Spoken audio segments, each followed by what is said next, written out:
저희가 이제 보통 재수학원들이 1월 초에 보통 뭐 조기 선발반, 뭐 선행반 이런 표현을 써요. 이런 표현을 쓰고 학생들 모집을 하고, 그다음에 정시 모집 발표하고 나서 보통 2월 한 말 정도에 정규반 모집을 하고, 그리고 이제 저희 이투스 같은 경우는 매월 모집을 하는데, 제가 3월 시작반도 설명이 됐었고요.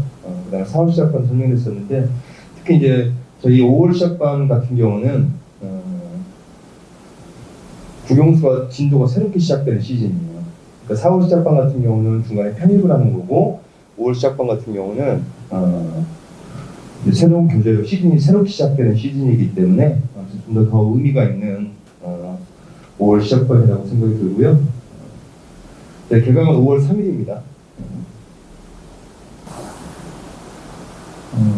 지금은 이제 많이 아시는데 목동 이투스 센스에 대해서 물론 지금도 목동 청솔로 알고 오시는 분들도 계시고요. 또 어떤 분들은 목동 청솔이 왜 없어졌냐라고 하시는 분들도 계시는데, 저희 목동 이투스 센서가 원래 이제 저희 이투스 교육 직영이고요. 직영이고 2015년에 저희 목동 이투스 목동 청솔 개원을 하고, 그리고 나서 2020년에 목동 청솔 이투스 센서를 바꾼 겁니다. 그래서 제가 목동 청솔 원장도 잠시 하다가 이투스 앤서로 제가 바꾼 거고요. 그리고 제가 작년에 미터스쿨 마감, 그리고 작년 오늘은 재수 종합반 설명회니까 제가 작년에 반수반 이후에 파이널 반을 마감을 해서 동시에 뭐 여학생들 같은 경우는 다 대기 걸어놓고 하고 등록하고 이런 부분들이 있었고요. 그래서 이제는 특히 재수 같은 경우도 무엇을 원하는지, 또 저희가 학원들이 어떻게 해야 하는지에 대한 답은 이 앤서 시스템을 통해서 저는 검증이 됐다고 생각을 합니다. 저희 앤서 연간 커리큘럼을 잠깐 보시면은 조기 선발반을 빼고요. 정규 과정은 시즌 1이 2월 22일에 시작이 돼서 10주간 진행이 됐고요. 그리고 나서 저희는 시즌별로 진도가 끝납니다. 용수가. 그래서 이게 이제 5월 2일까지 해서 진도가 마무리가 됩니다. 그리고 시즌 2부터 이제 새로운 교재, 새로운 진도로 5월 3일부터 시즌 2가 시작이 되고요. 그래서 시즌 2는 8주간 진행이 됩니다. 약 2개월 정도 되겠죠. 그리고 시즌 3가 6월 28일부터 10주간 진행이 되고, 마지막 시즌 4가 또 10주간 해서 9월 6일부터 수능 이틀 전까지 해서 진행이 됩니다. 이렇게 보니까 얼마 안 남았죠? 뭐 굉장히 많이 남은 것 같은데 8주, 10주, 10주 이렇게 3개의 시즌이 좀 남아있고요. 그리고 밑에 보시면 포스트 수능이라고 되어 있는데, 이거 뭐냐면 이제 수능 끝나고 나서 저희가 어떤 프로그램을 가지고 마무리를 할 것이냐는 부분이고요. 이제 수능 끝나고 나자마자 특히 이제 논술을 보는 학생들 같은 경우는 논술을 보러 가야 될지 말아야 될지 이런 부분들이 있기 때문에 또 제가 상담이 진행되고요. 그다음에 수능 끝나고 나서 바로 논술고사 대학별 직전 대비 특강이 또 진행이 됩니다. 그리고 당연히 정시 원서 상담 마무리까지는 별도의 비용 없이 학원에서 다 진행을 하는 거고요. 그리고 여기 보시면은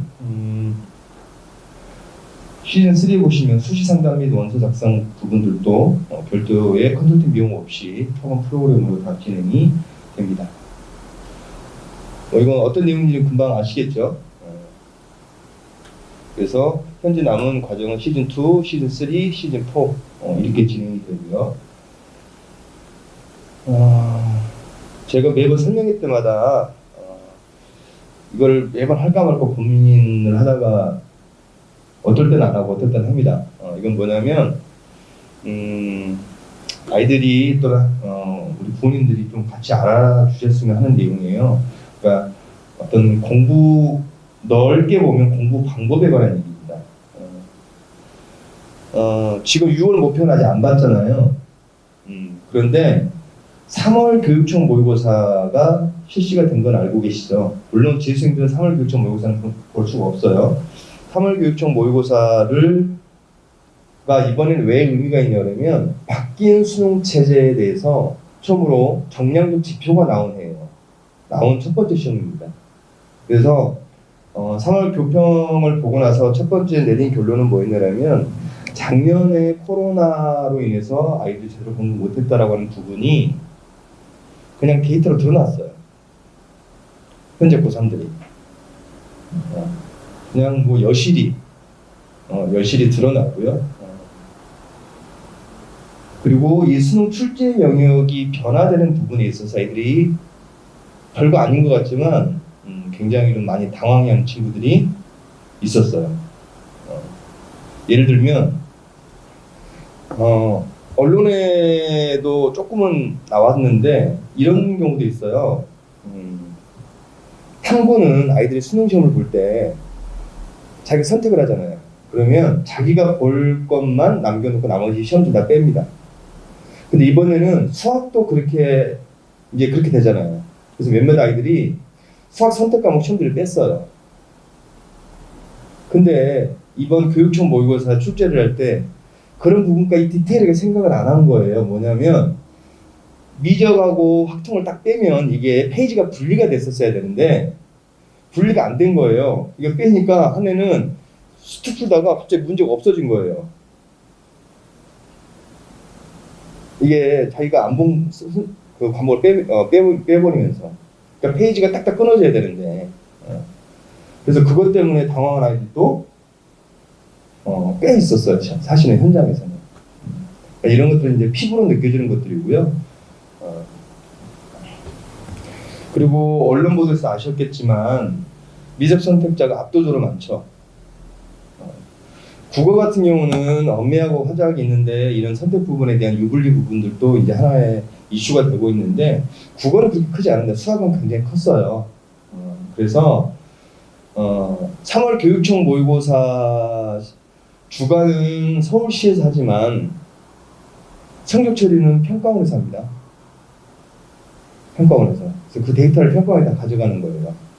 그래서 지금 현재 나오고 있는 이 미적이 압도적으로 유리하다라는 이런 부분들은 올해 평가원이 되게 바빠요. 6월 모평 때 난도 조절을 할 거예요. 그리고 9월 모평 때 또 할 거예요. 수능 때 또 할 겁니다. 어떻게 해서든지 선택의 유불리를 줄이는 작업을 올해 평가원은 끊임없이 할 거다. 이제 그런 부분들이 수능 출제 영역이 일부 변하고요. 그래서 이 선택 과목 전략이 하나의 좀 화두가 됐다. 자, 그렇다고 해서 이건 중요한 거니 꼭 기억을 하셔야 됩니다. 선택 과목 전략이라고 하는 것은 이제 유불리의 문제인데, 그러면 선택 과목이 더 중요해졌을까? 뭐가 더 중요할까요? 공통 과목이 더 중요합니다. 전체 성적으로 놓고 봤을 때는. 그래서 이건 혹시라도 오해를 하시면 안 되고, 그 다음에 이제 작년에 코로나 이슈 부분이 결국 아이들의 학습 공백을 만들어 냈다라고 하는 부분들이 이제 데이터로 증명이 된 거고요. 그리고 그러다 보니까 필요한 수업은 꼭 학습 빈틈 채우기를 잘해야 된다라고 하는 부분을 좀 강조를 안 드릴 수가 없고요. 제가 드리고 싶은 건 이겁니다. 네 번째, 효과적 학습 습관. 여기 뭐라고 써져 있나요? 단위 시간당 학습량의 극대화라고 되어 있잖아요. 최근에 수능이 갈수록 어려워지고 있을까요? 쉬워지고 있을까요? 큰 틀에서 봤을 때. 올해 재밌는 현상이 하나 있는 거 아시죠? 멀쩡하게 직장을 잘 다니다가 직장 때려치고 나 의대 약대 도전해 보겠다고 다시 재수학원에 문을 두드리는 친구들이 꽤 있다라는 거. 그래서 저도 학원에서 입학 상담을 하면서 그런 친구들하고 몇 번 상담을 해봤어요. 뭐 나이가 뭐 32, 뭐 34, 그래도 한 5분 정도 상담을 해봤는데 제가 꼭 물어보는 게 하나 있어요. 왜 이걸 하려고 하느냐? 그리고 할 수 있는 자신감이 어디서 생긴 거냐라고 물어보니까 두 번째 질문에 이런 얘기를 하더라고요. 문제를 풀어봤다. 근데 할만하더라. 영어는 그냥 해도 되겠더라. 수학은 본인들이 대학을 가기 위해서 공부할 때보다 어렵지 않더라. 이거예요. 국어는 확신이 서지 않는다. 스타일이 좀 많이 바뀌었다. 최근에 수능이 결코 어려워지고 있지 않아요. 자, 굉장히 문제가 본고사 형태로, 일본은 지금도 본고사인데 본고사라고 하는 건 어떤 거냐면 굉장히 깊이가 있어요. 그리고 문항수가 적어요. 그다음 소수령, 논수령 이런 경우라면 단위 시간 학습량보다는 누적 학습량이 더 중요합니다. 누적 학습량. 그래서 얼마 전에 그 일본의 입시와 관련된 그 보도가 되게 이제 많이 회자가 됐는데, 의대 가려고 팔수한 여학생이 너무 심리적 스트레스 받아가지고 엄마를 이렇게 살해했다고 그런 기사가 떴는데, 일본은 사수오수를 많이 해요. 동경대 가려고, 의대 가려고. 근데 우리나라는 사수오수 해요, 안 해요? 우리는 안 하고, 우리는 오히려 뭘 많이 하죠? 반수를 많이 하죠. 그 일본에는 반수라는 우리나라식의 문화가 있을까요, 없을까요? 없대요. 그러면 우리나라만 놓고 봤을 때 8년 전, 10년 전에는 반수 문화가 있었을까요, 없었을까요? 없었어요. 왜 이렇게 반수 문화가 많이 생긴 거죠? 그러니까 제가 이 재수종합학원 원장을 한 지가 꽤 됐는데, 예전에는 5월달 설명 이런 거 안 했었어요. 그냥 종기만 설명하고 끝이에요. 1년 내에 설명이 안 해요. 반수 파트 설명도 안 하고.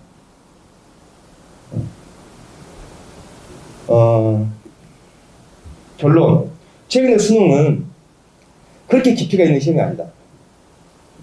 그러니까 누적학습량은 기간이 길수록 유리하겠죠. 지금은요, 공부 재수하는 기간의 문제가 아니라 누가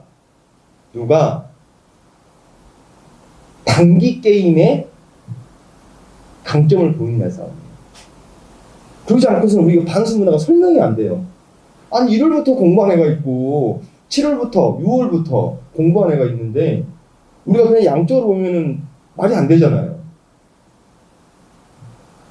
그 이유는 수능 난도가 떨어졌기 때문에 그래요. 두 번째는요, 수능이라는 시험 제도가 만들어진 지 너무 오래됐죠. 거의 유형이 이제 다 나오는 거예요. 유형 자체가. 그래서 지금은 이 단위 시간 학습량의 극대화가 굉장히 중요합니다. 저는 상담할 때도 이 부분 굉장히 강조를 많이 하거든요. 또 하나 재밌는 거, 최근에 수능 만점자들 인터뷰할 때 보면은 공통적으로 나오는 얘기가 하나 있죠. 특히 고3 만점들 같은 경우는 학교 수업을 중심으로, 이거는 그냥 멘트 기자가 던져준 거고요. 두 번째가 핵심이에요. 밤늦게까지 공부하지 않았다. 일요일날 내 개인 시간 가졌다. 근데 우리 부모님 생각에는 서울대 의대, 상당 사락, 3시간 자면 합격, 4시간 자면 떨어져. 이런 얘기 하잖아요. 그러면 꼰대라고 그래요. 요즘에는 그런 게임이 아니에요.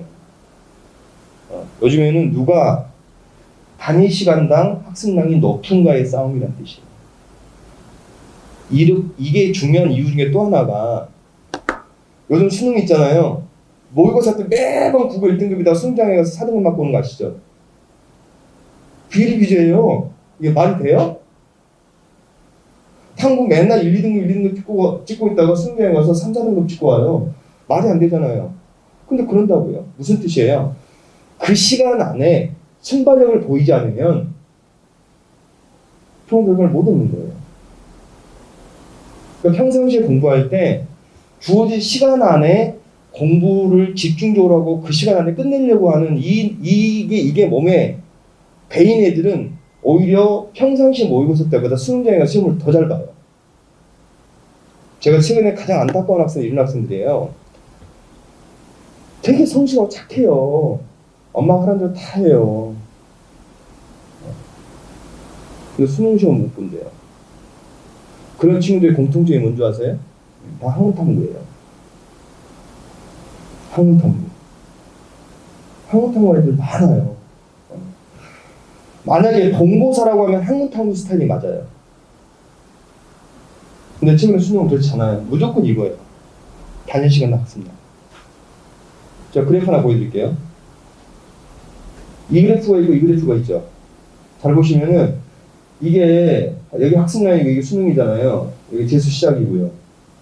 단위 시간 학습량은요 항상 처음에가 제일 좋아요. 가면 갈수록 막대 그래프가 줄어듭니다.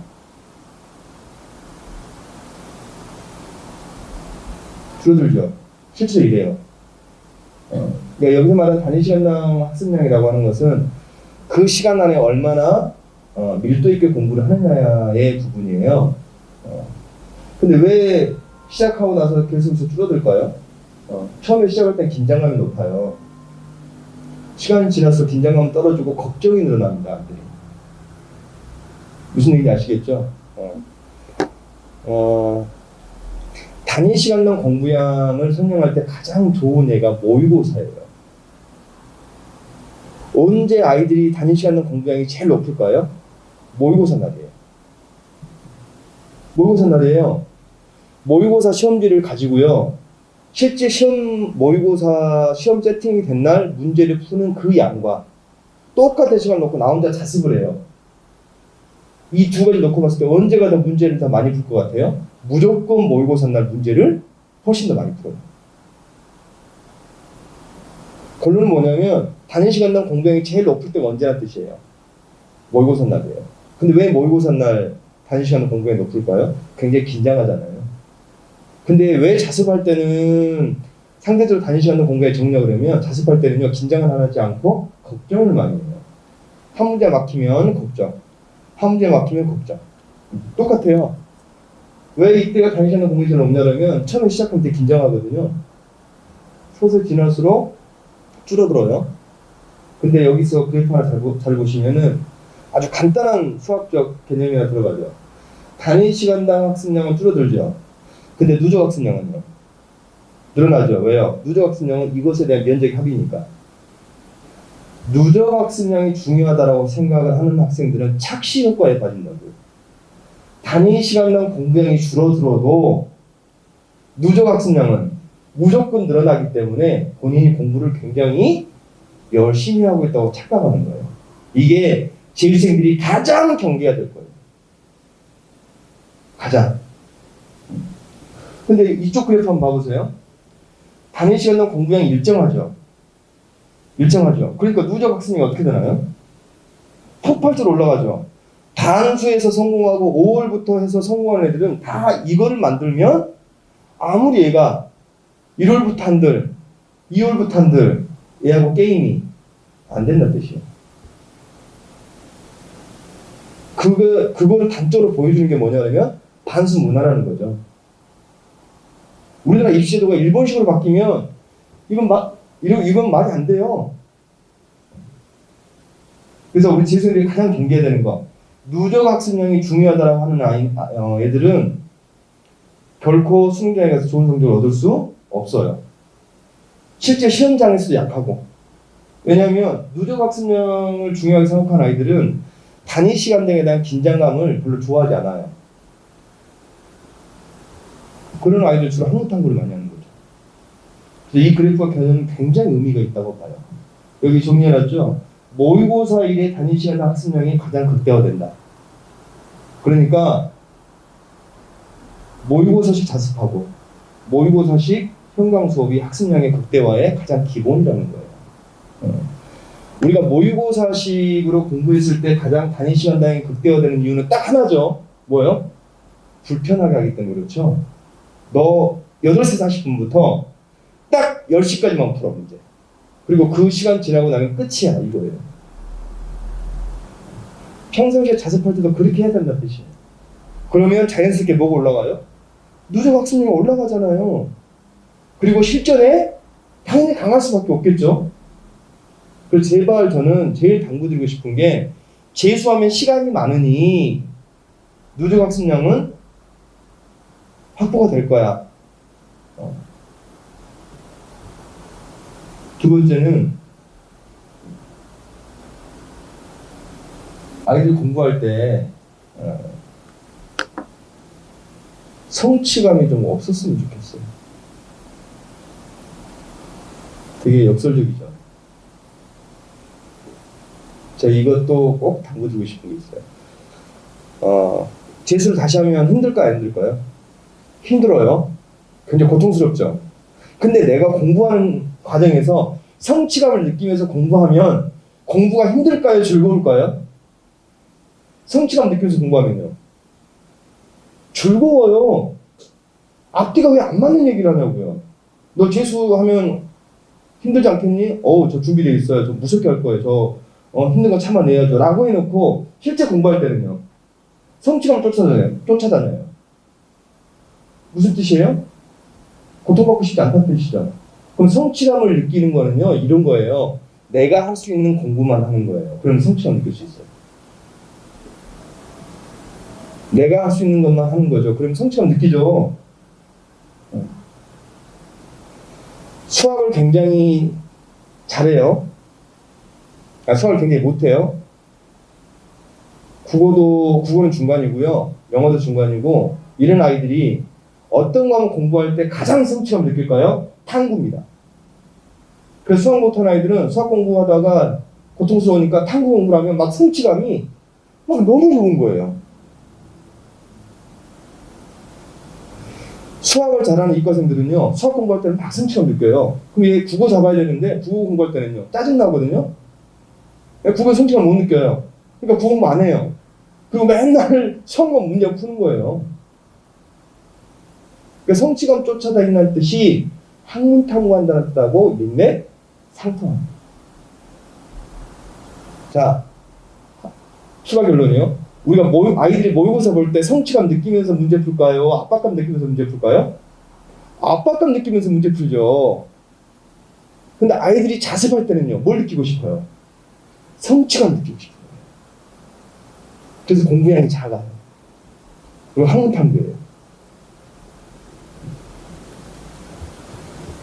그래서 꼭 이게 저는 이제 부모님들이 학생들이 저한테 와가지고 우리 아이가 공부 방법을 잘 모르는 것 같아요 라고 하는 저는 공부 방법이라는 단어를 제일 싫어합니다.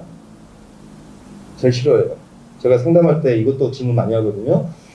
목표대기 어디야? 저 연대요, 서울대요. 그럼 너 어떻게 해서 거기 갈 거니? 라고 물으면요, 제가 분명히 뭐라고 질문했어요? 어떻게 해서 갈 거니라고 물어봤는데 그 학생은 어떻게 해서 답변하지 않고 무엇을 할 것인가를 답변해요. 수학 성적이 낮아요? 너 어떻게 할 거니? 저 개념 잡으려고요. 성적이 높아요? 저 이제 킬러를 혹시 잡아야 되겠어요. 이거는 어떻게 할 것인가예요? 무엇을 할 것인가예요? 무엇을 할 것인가죠. 그래서 학생한테 질문 던지잖아요. 100명한테 질문하면요, 대답이 다 똑같아요. 성적 낮은 애들은 무조건 저 개념 잡아야 돼요. 이해 위주로 공부해야 돼요. 성적 좋은 애들은요, 저 킬러 잡아야 돼요. 저 실수 줄여야 돼요. 왜 동문서답하냐고요. 어떻게 공부하는 것은 답이 이거예요. 공부 방법 생각하지 마시고 공부 자세를 고민하셔야 돼요. 수능은요, 공부 방법이 굉장히 대단한 공부만 있고 그러지 않아요. 왜 자꾸 공부 방법을 얘기를 해요? 왜 그러냐고요? 수능은 굉장히 획일적인 시험이잖아요. 그래서 수능 없애려고 하는 거고요. 제가 말씀드린 거는 공부 방법이 아니라 뭐라는 얘기예요? 공부 자세가 중요하다는 뜻이에요.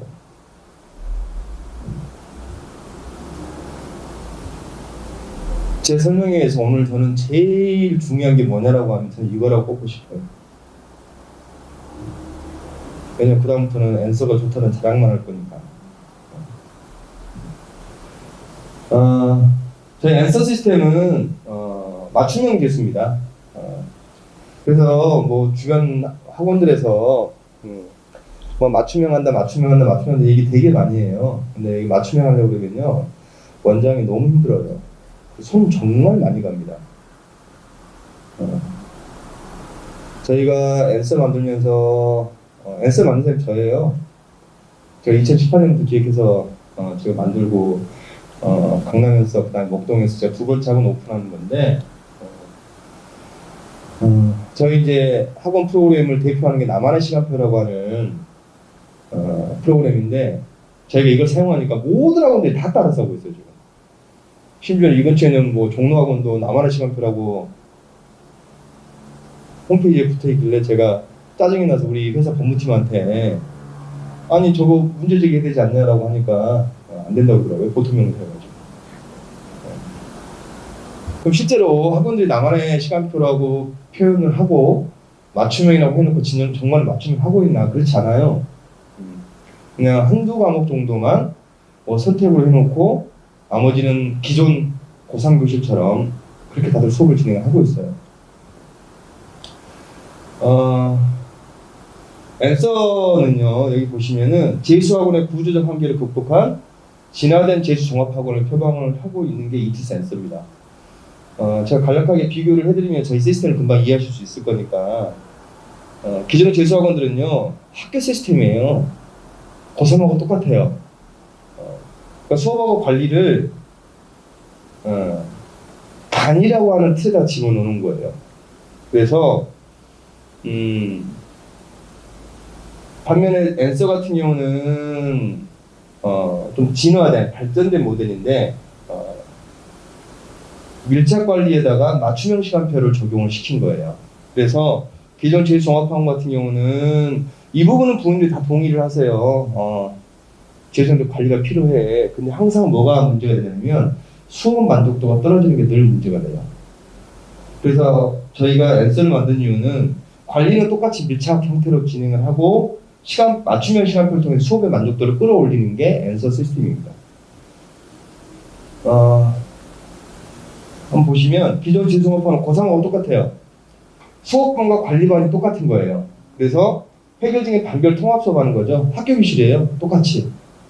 그래서 우리 반이라는 개념이 항상 존재해요. 여기서 우리 반은 그 반 안에서 애들이 생활을 같이 하고 거기 안에서 수업도 반 아이들끼리 같이 듣는 거예요. 그럼 가장 큰 문제가 이런 거죠. 반 구성을 할 때 재수학원들이 국어, 수학, 영어, 탐구 등급 합으로 반 편성을 해요. 그리고 그 반에다 집어넣고 국영수 수업을 다 똑같이 듣게끔 하는 거죠. 근데 여기서 잘 보세요. 이 등급 합은 아이들이 공부할 때 필요해요? 원서 쓸 때 필요해요? 원서 쓸 때 필요해요. 원서 쓸 때. 근데 그 개념을 수업 듣는 곳에다가 그대로 적용을 시켜버리는 거죠. 이렇게 하면 학원이 편해요. 학원이. 그래서 A 학생, B 학생, C 학생이 이렇게 있으면 보세요. A 학생은 국어가 좋아요. 수학은 안 좋아요. 영어는 구조 그렇고 탐구는 2등급이고 B 학생은요. 국어는 구조 그렇고 수학 안 좋고 영어만 좋아요. 근데 C 학생은요. 수학은 좋죠. 근데 A, B, C 다 합쳐서 하면 여기 안에 들어가죠. 애들이 여기서 수업 같이 듣는 거예요. 그러면은 수학 같은 경우 C는요. 맨날 꿍시렁꿍시렁이에요. A, B는 못 알아듣겠다고 그러고. 그리고 지금 A 같은 경우는 수학 실수를 더 늘리고 싶어 할걸요? B 학생 같은 경우는 영어 수업을 좀 줄여야 되는 친구죠. 근데 이런 부분들의 조율이 전혀 안 되는 게 기존 재수학원의 시스템이고, 앤서 같은 경우는 수업반과 관리반을 분리시켜 놓은 거예요. 그래서 관리반은 수능 등급 합, 이것처럼.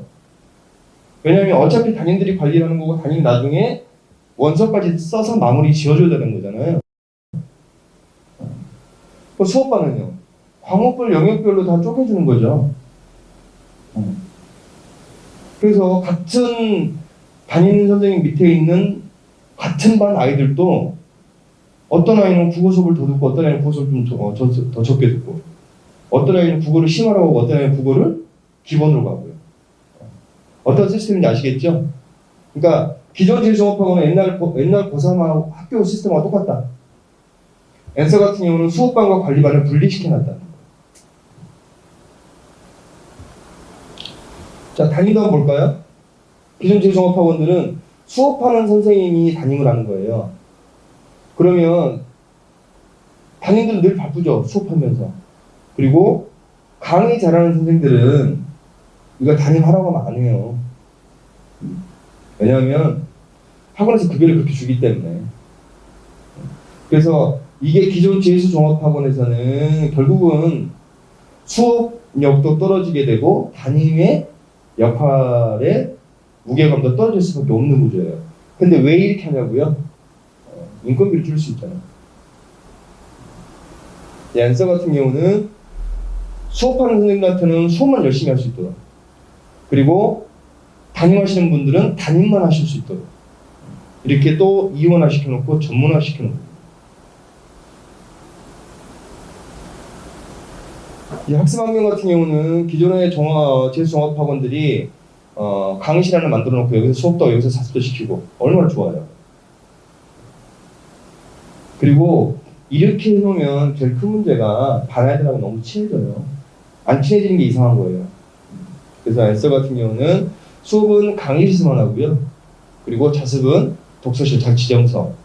그래서 기존의 재수종합학원은 우리 반 교실이 아이들의 공간이었다라고 하면 지금은 독서실 자기 자리가 자기 공간인 거예요. 그리고 수업은 자기 시간표에 따라서 이동해서 자기한테 맞춤형 수업을 듣게 되는 거고요. 이건 제가 아까 설명드린 내용이죠. 저희가 앤서를 수업 시스템을 왜 이렇게 만들어놨는지를 보여주는 구체적인 내용이거든요. 그러니까 제가 앤서라는 시스템을 만들 때 제 첫 번째 출발점이 이거였었어요. 왜 과목별 수업부터 불균형 학생들이 한 반에서 수업을 듣는지.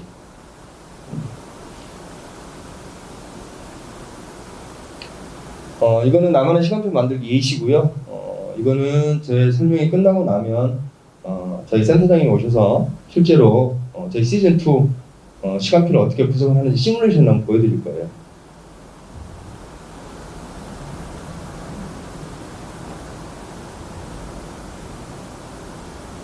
이건 제가 앞부분에 다 설명을 쭉 드렸던 내용들이고요.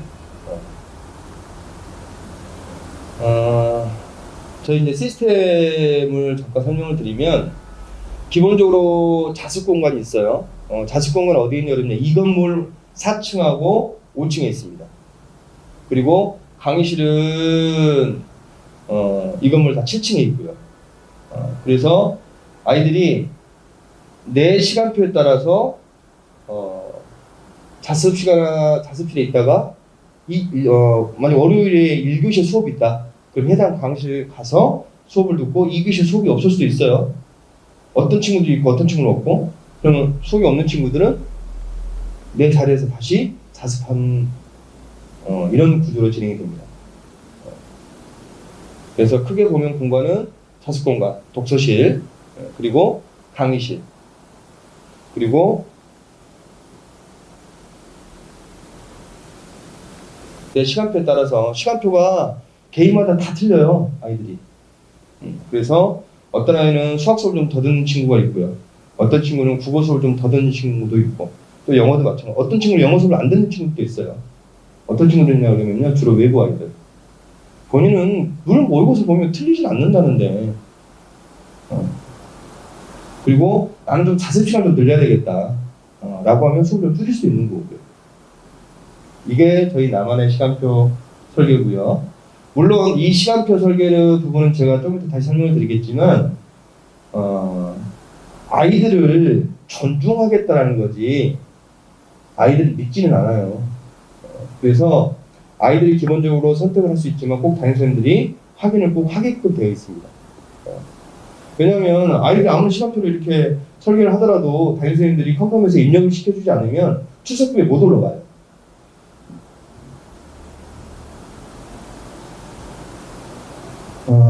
그리고 이 부분은 저희가 작년에는 없던 프로그램인데, 저희가 이제 올해 재수생들 전용 진단 키트를 만들었어요. 그래서 나만의 시간표 상담을 할 때 제가 또 진단 키트 테스트를 합니다. 그러면은 아이들이 어떤 성향인지, 이거 굉장히 중요하고요. 실제로 이거를 해보니까 아이들이 되게 재밌어하기도 하고 정말 자기하고 다 맞대요. 이거를 저희가 왜 하냐면 아이들이 다 스타일도 좀 달라요. 특히 이런 친구들 같은 경우는 담임들이 굉장히 신경 많이 써요. 정서적 민감. 이런 친구들은 볼펜 소리 하나도 되게 신경 씁니다. 이런 애들은요, 옆에 애들이 공부하는 공부 안 하는 애들이에요.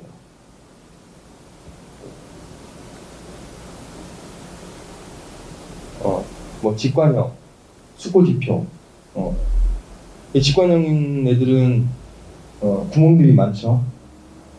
자기 느낌을 굉장히 좋아하기 때문에 그래서 이러한 진단 키트를 통해서 아이들이 어떤 스타일인지 공부할 때 이런 부분도 제가 파악을 해서 담임들이 상담을 하거나 이런 부분에 참고를 하고 있고요.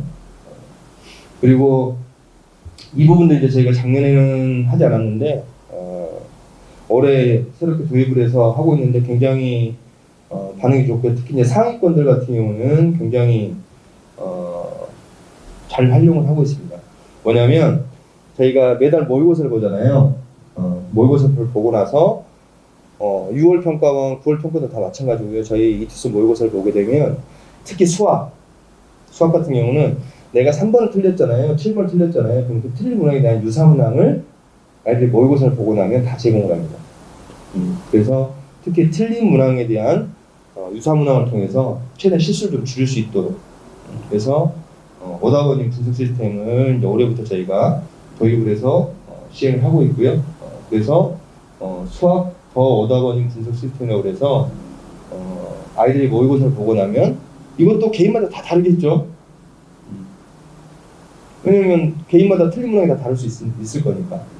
그래서 이런 수학 오답 원인 분석 시스템을 통해서 틀린 문항에 대한 피드백이 이루어질 수 있도록 진행을 하고 있고요. 이 부분은 학습 공간입니다. 저희 4층 5층에 있는 독서실 형태로 되어 있는 곳이고요.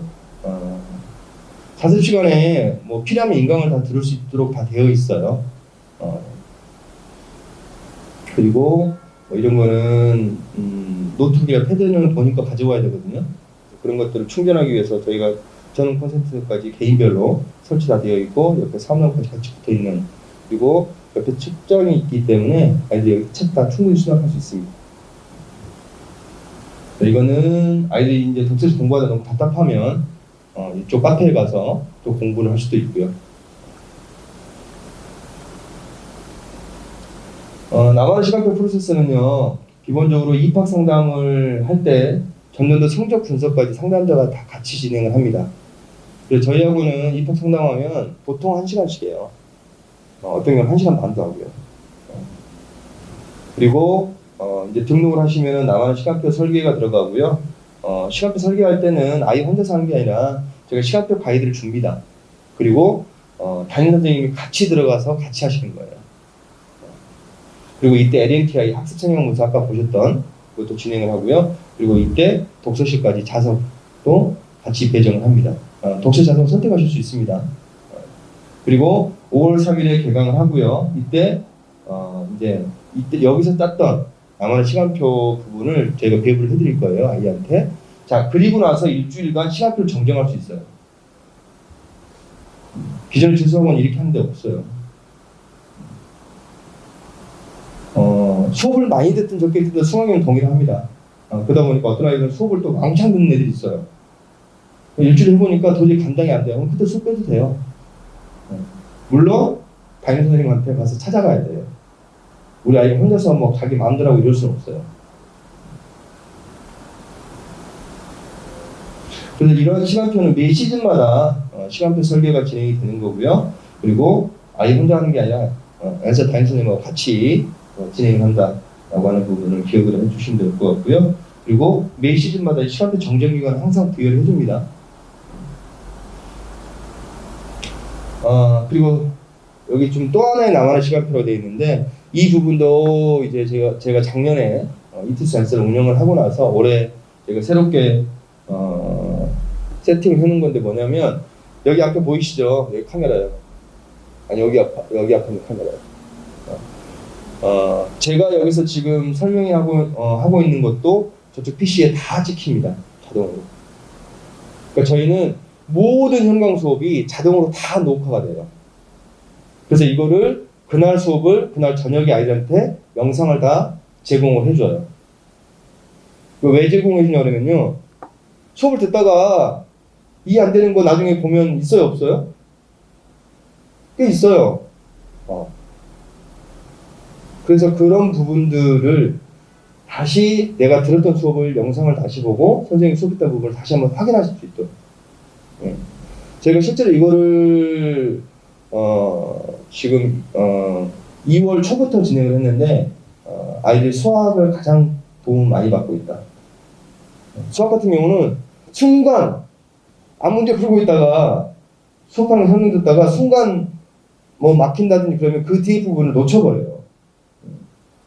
그래서 지금 저희 재원생도 파악을 해보니까 한 30에서 40% 아이들은 수학 같은 경우는 본인이 들을 때 현강 수업을 다시 영상을 통해서 캐치업, 내가 이해가 안 되는 부분들만 찾아서 듣게끔. 근데 본인이 들었던 수업이잖아요. 그러니까 필요한 부분들만 다시 찾아서 들으는 얘기예요. 이 부분도 아이들이 굉장히 호응도도 좋고 실제 공부하는 데도 굉장히 도움이 많이 되고 있습니다.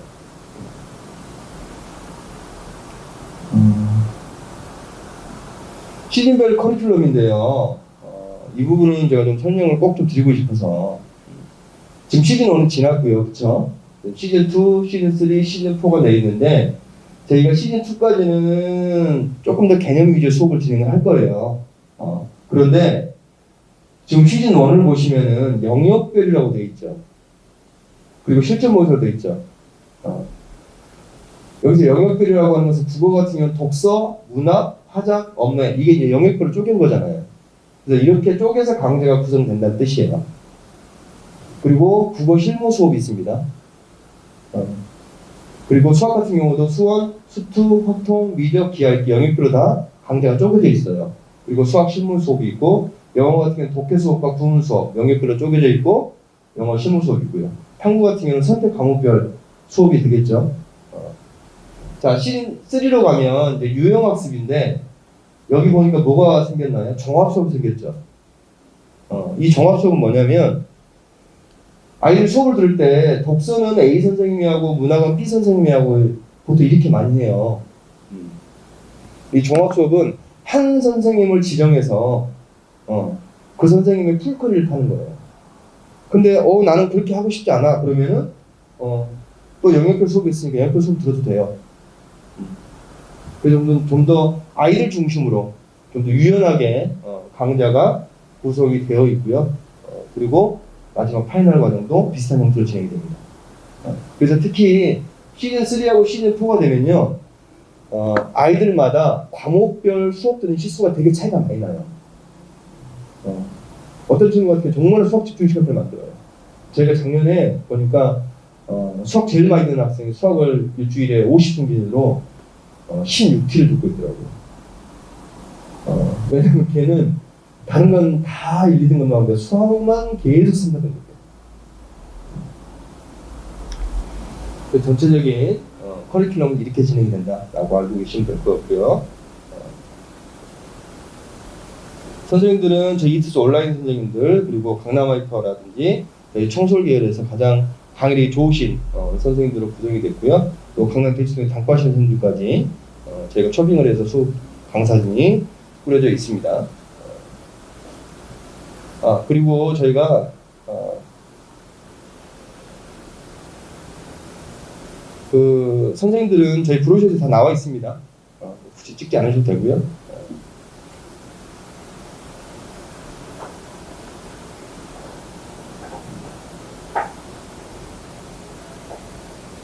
특히 이제 강사진 같은 경우는 저희 앤서가 다른 학원하고 가장 큰 다른 점 중에 하나가 선생님들 스트레스 받아요. 시즌 1 때 선생님들 수업 열심히 하지 않으면 애들이 시즌 2 때 눈길을 안 줍니다. 근데 기존의 재수 학원들은요, 아이들이 반에 갇혀 있잖아요. 그러니까 선생님들이 시간이 지날수록 느슨해져요. 근데 앤서는 시간이 지날수록 애들의 눈이 더 무서워져요. 그래서 실제로 저희 회사 안에 13개의 재수 종합학원이 있지만 앤서에 와서 수업을 하시면 급여를 더 드립니다. 그게 뭐냐면 스트레스에 대한 대가예요.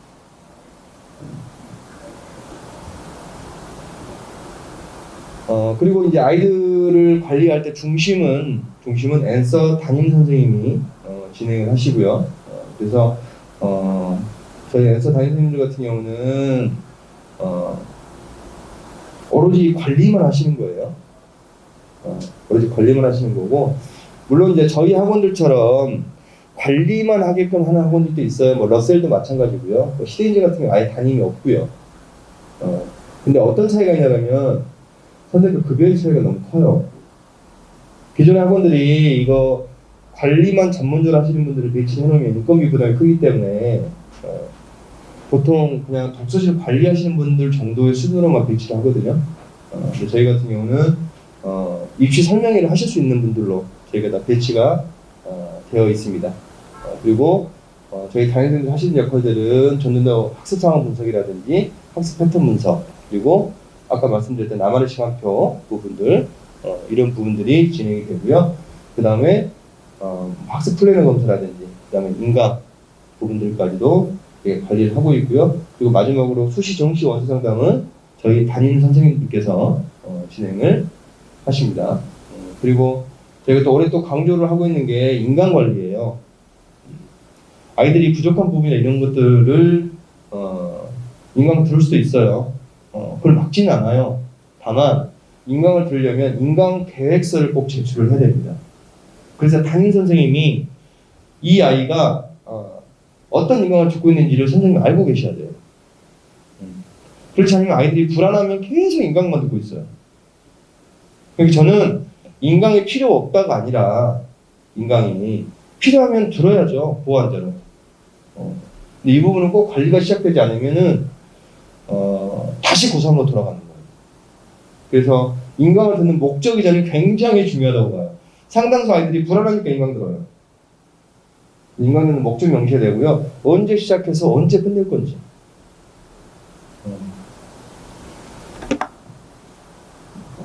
고3 아이들이 센터장님 준비해 주시면 돼요. 고3 아이들이 인강 완강률이 18%입니다. 재수생들이 한 데이터 보니까 한 23%? 생각보다 완강을 많이 안 해요.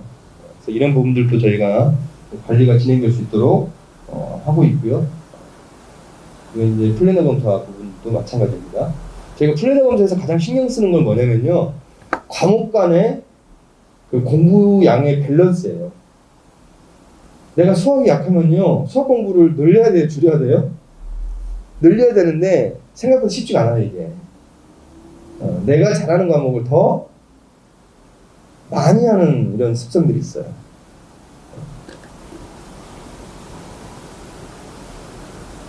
그리고 뭐 출결관이라든지 조퇴 출결 이런 것들 기본적으로 담임선생님들이 다 진행을 하시는 거고요. 특히 저희 엔서 다닐 때 꼭 기억을 하셔야 되는 거는 아이들이 독서실에서 인강문 같은 거 듣다가 학습 외의 영상을 시청하면 그냥 그날 바로 집으로 보냅니다. 대신에 부모님한테는 꼭 먼저 연락을 드려요. 이러이런 이유 때문에 오늘은 집에서 자습시키도록 할게요, 어머니. 라고 했더니 대체 어머니 다들 싫어하지 않고 다들 좋아하시던데요. 이런 부분을 바로 저희가 당일 기관 접수하고 있고요. 그리고 저희가 독서실 관리는 저희 담임선생님들이 계시지만 또 별도 학생지도과가 있습니다. 그래서 학생지도과가 같이 밀착 관리를 진행을 하고 있고요. 표준 시간표는 저희 브로셔에서 나와 있습니다. 아이들 7시 50분까지 나와야 되고요. 핸드폰은 오면 무조건 다 수업입니다. 그리고 수업은 50분이 아니라 100분 수업으로 진행을 합니다. 제가 100분을 맞춘 이유는 딱 하나예요. 수능 때 가장 오래 앉아있어야 될 시간이 몇 분이야? 수업 100분이잖아요. 그러니까 50분짜리 수업이 너무 짧아요. 그리고 아이들 평상시에 수업 들을 때도 수능처럼 그 정도 50분 놓고 시험 보는 과목이 없잖아요, 수능 때. 그래서 저희가 수업은 100분 단위로 진행을 하는 겁니다. 그리고 식사 시간에 밖에 못 나갑니다. 학원 급식을 이용을 하든 아니면은 어머님이 도시락 준비해서 보내셔도 상관은 없고요. 그리고 토요일까지 다 등원해야 됩니다. 하원 시간은 밤 10시고요. 토요일은 5시 30분에 한 번 하원할 수 있고 본인이 원하면 10시까지 자습할 수 있고요. 일요일은 선택자습인데 선택자습이니까 뭐 나오고 싶을 때 오고 가고 싶다고 이건 안 되고요. 반드시 담임선생님들이 일주일 단위로 너 일요일날 등원할 거야 말 거야 다 조사를 하실 거예요.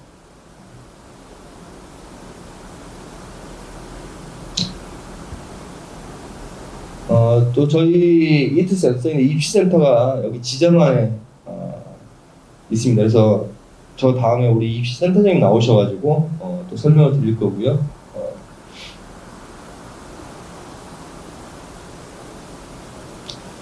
모집 요강은 저희 종기반 브로셔하고 내용은 동일합니다. 그래서 5월 3일부터 시작되고요. 그리고 수능 성적표, 6월 성적표, 9월 성적표 중에 한 개는 꼭 제출을 해주셔야 돼요. 아니면 생기부를 꼭 제출을 하시든지. 물론 입학 상담하러 오실 때 다 가져오시는 게 제일 좋아요. 그리고 등록금은 교습비하고 독서실비가 있고요. 그 외에 또 기타 비용이 있습니다.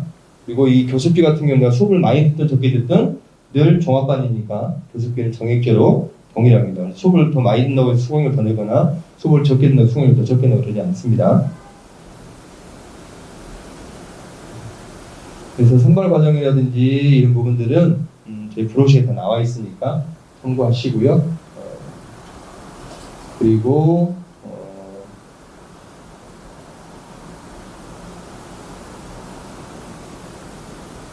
유시험 같은 경우는 이제 입학 조건이 안 되는 학생들 같은 경우는 저희가 정규반 때는 하루 일자를 정해서 갔는데 지금은 이제 개별 응시가 가능할 수 있도록 되어 있습니다.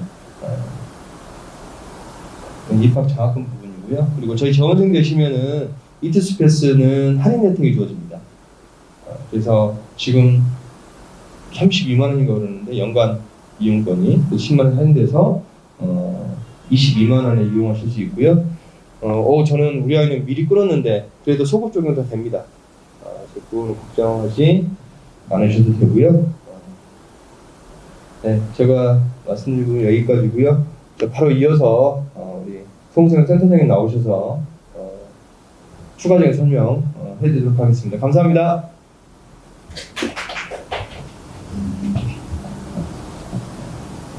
네, 입시센터장 송상윤이라고 합니다. 제가 오늘 설명해드릴 내용은 이제 저희 학원의 핵심 키워드죠. 나만의 시간. 요거를 구체적으로 어떤 식으로 시간표를 구축하는지에 대한 과정을 설명을 드릴 거고요. 그 다음에 조금 올해 이제 3월 학평 이제 봤잖아요.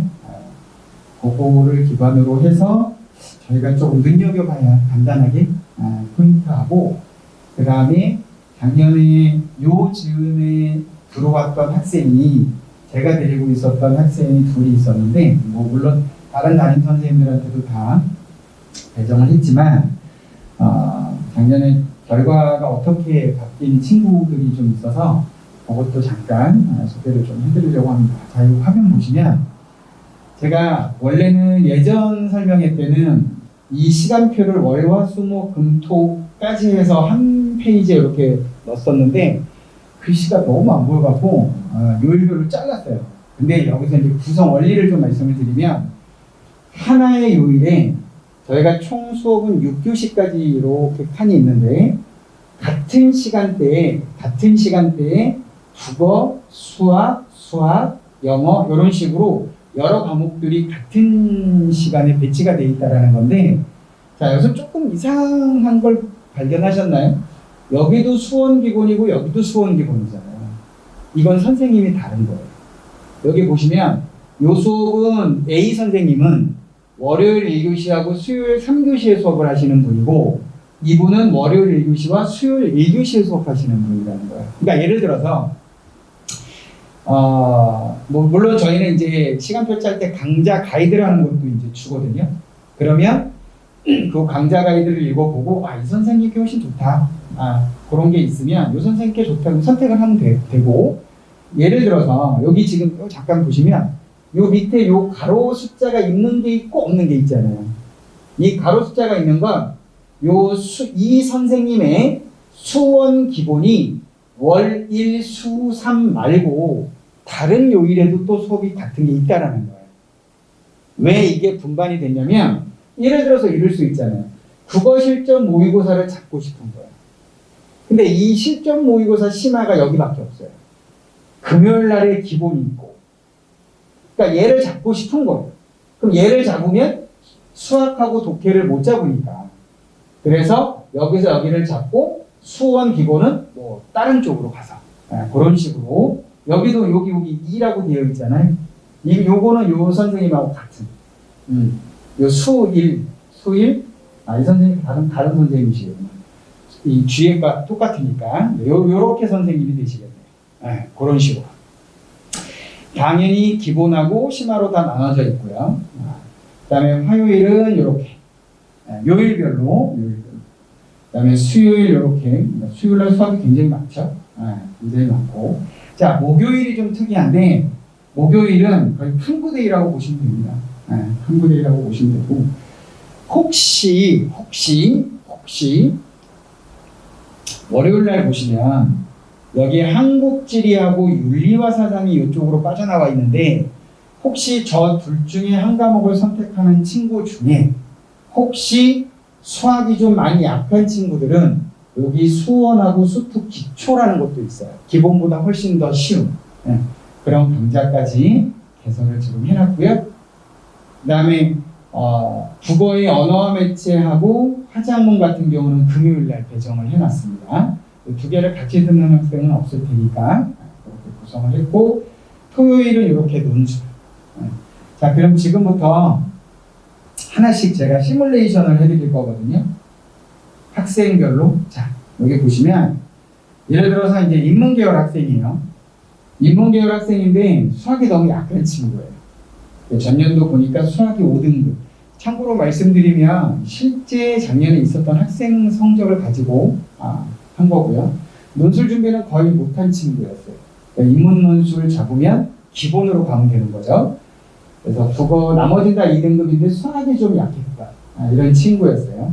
그래서 일단 시간표를 작성해 주시는 담당 선생님이 이 친구의 전년도 성적 흐름을 보고 그 다음에 특별히 조심하실 건 이거예요. 내가 만약에 국어가 4등급인데 이럴 수 있는 거잖아요. 국어가 4등급인데 그럴 일은 없겠지만 선생님 저는 작년에 문법하고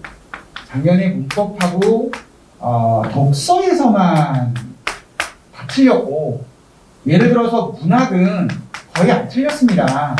이럴 수 있는 거란 말이에요. 그러면 이게 4등급이지만 문학은 거의 틀린 적이 없었던 친구니까 문학은 심화로 가고 나머지는 기본으로 갈 수 있다는 게 저희 이 시스템의 매력인 거예요. 예전에 뭐 아시겠지만 내가 만약에 어느 교실에 있으면 그 교실에 들어와 있는 아이들 수준에 그냥 반 수준에 맞춰서 수업 계획을 잡고 들어갔단 말이에요. 저는 이제 국어 수업을 했던 사람이니까 연고대반 들어갈 때 수업 계획하고 좀 성적이 낮은 반 들어갈 때 수업을 똑같이 할 수는 없는 거잖아요. 그런 패단이 있었는데 여기는 그런 일이 벌어질 수가 없는 거죠. 방금 제가 들어오기 전에 입학상담 한 명 등록하고 가셨는데 다른 학원 다니시다가 근데 반의 개념으로 들어갔더니 이 선생님 수업하고 정말 나 못 알아듣겠는데 바꿀 수가 없어요.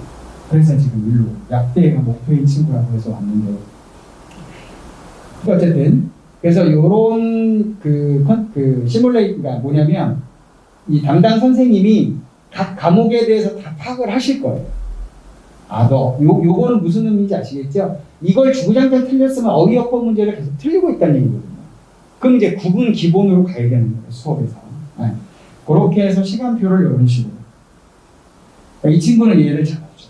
아까 말씀드렸던 것처럼. 근데 이제 예를 들어서 사문 생윤이다. 이러면 좀 문제가 있어요. 사문이 여기 있고 생윤이 여기 있고 그러면 하루 6교시를 수업을 들어야 되는 일이 벌어지거든요. 과탐도 여기 있으니까. 그래서 제가 과탐 중에 수학 못하는 친구들은 수원 기초를 빼고 여기서 과탐 수업을 잡고 그 다음에 여기 수투는 꼭 들으라고 했어요. 이유는 저 수투는 올해 이과애들이 처음 배우는 과목이거든요. 작년에 문과였으니까. 이런 식으로 수원 기본, 수투 기본, 그 다음에 학통은 일주일에 한 번 듣는 수업이고요. 인문 논술, 화작문 다 이런 식으로.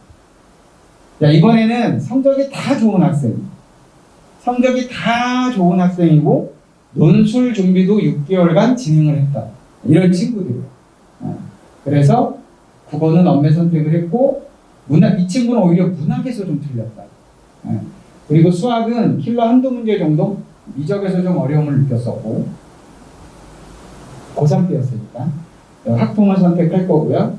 그 다음에 31번에서 40번, 그러니까 추론, 빈칸 추론이나 문장 삽입이나 순서에서 한두 문제 정도 틀렸다. 자, 이 친구 거 보세요.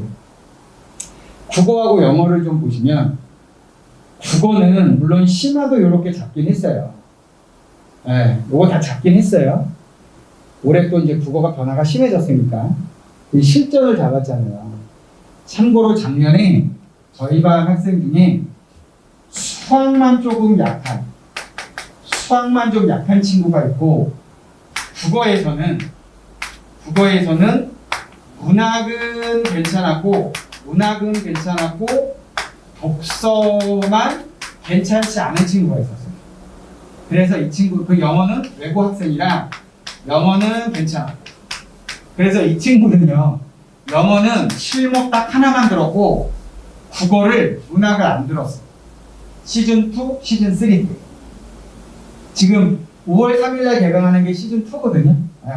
이 친구는 독서 하나만 잡았어요. 실목도 안 잡았고 그러니까 국어 영어 합해서 딱 두 강자만 듣고 나머지는 탐구하고 수학만 들었어요. 그리고 수학은요 예를 들어서 이럴 수 있어요. 아까 학통 기본을 잡았잖아요. 이 친구가. 근데 학통 수업을 다른 분이 또 하시는 게 있단 말이에요. 같이 들어도 괜찮다라는 거죠. 내가 약한 부분이 있으면. 그렇게 해서 저 친구는 다 500등급이 나왔어요. 궁극적으로 끝에 가서는. 연대 경영을 갔거든요. 이 친구는 참고로 작년 고3 때 성적은 건동, 홍속 정도 갈 수 있는 성적 라인이 있어요. 딱 5.9% 상위죠.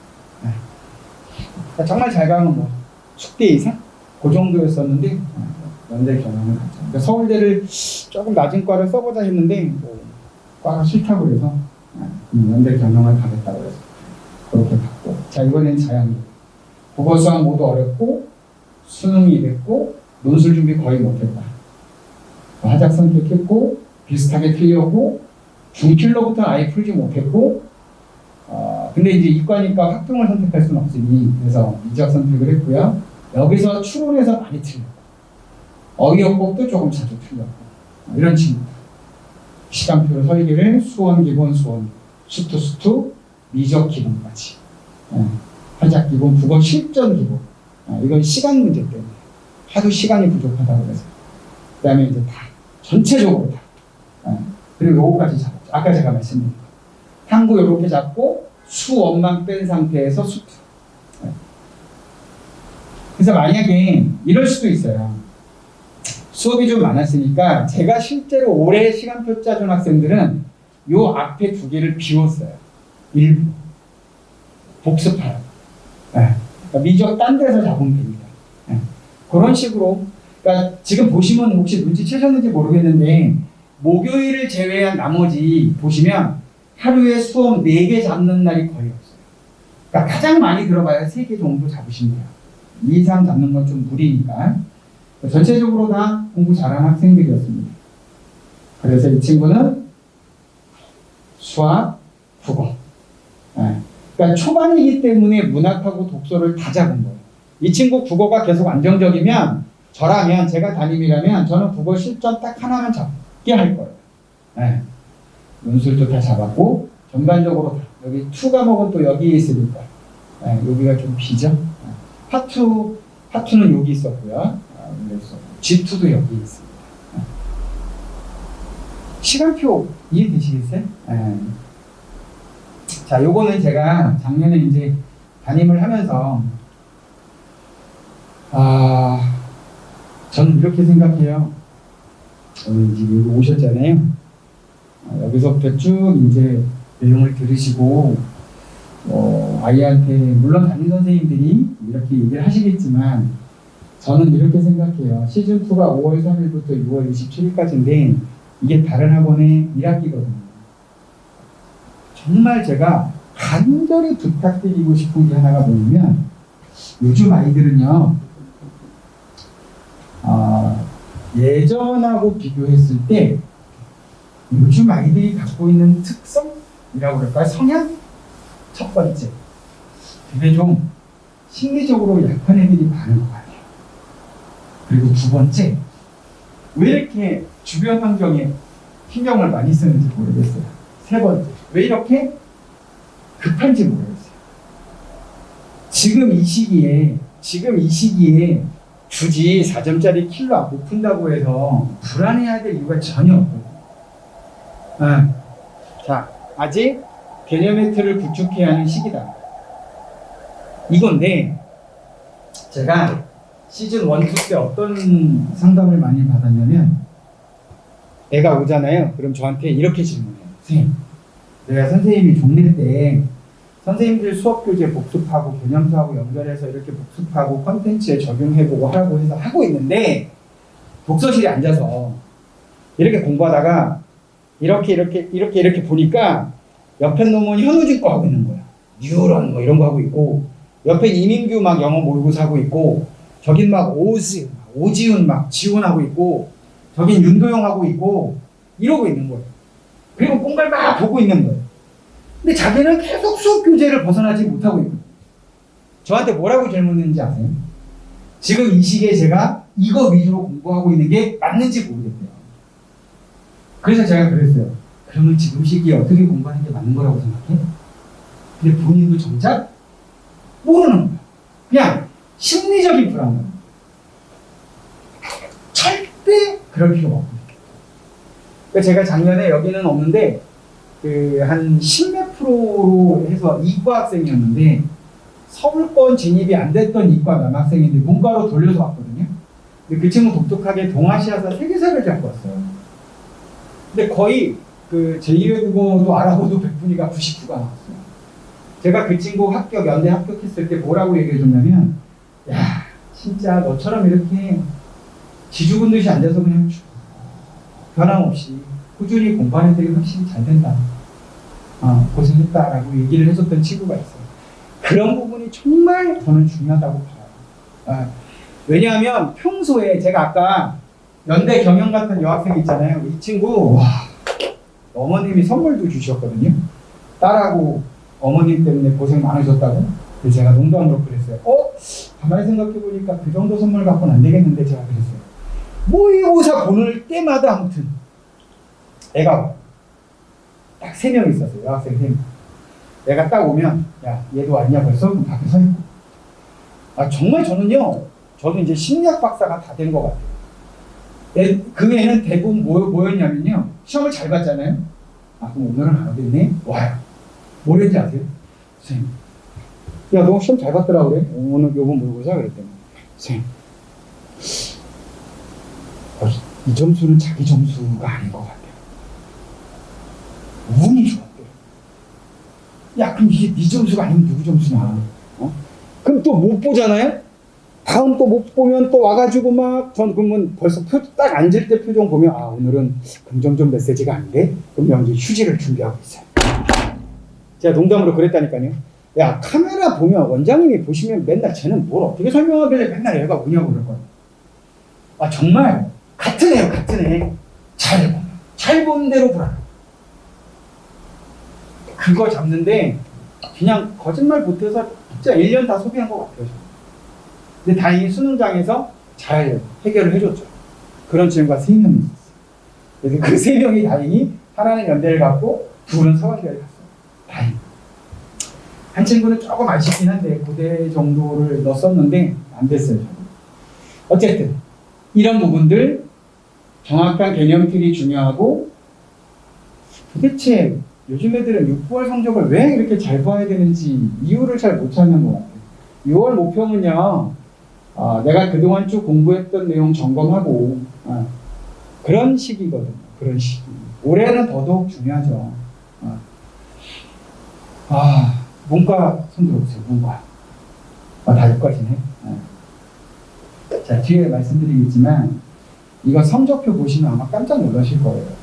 제가 예상하건데 다 이과시니까 전년도 3월달 나중에 보여드릴게요.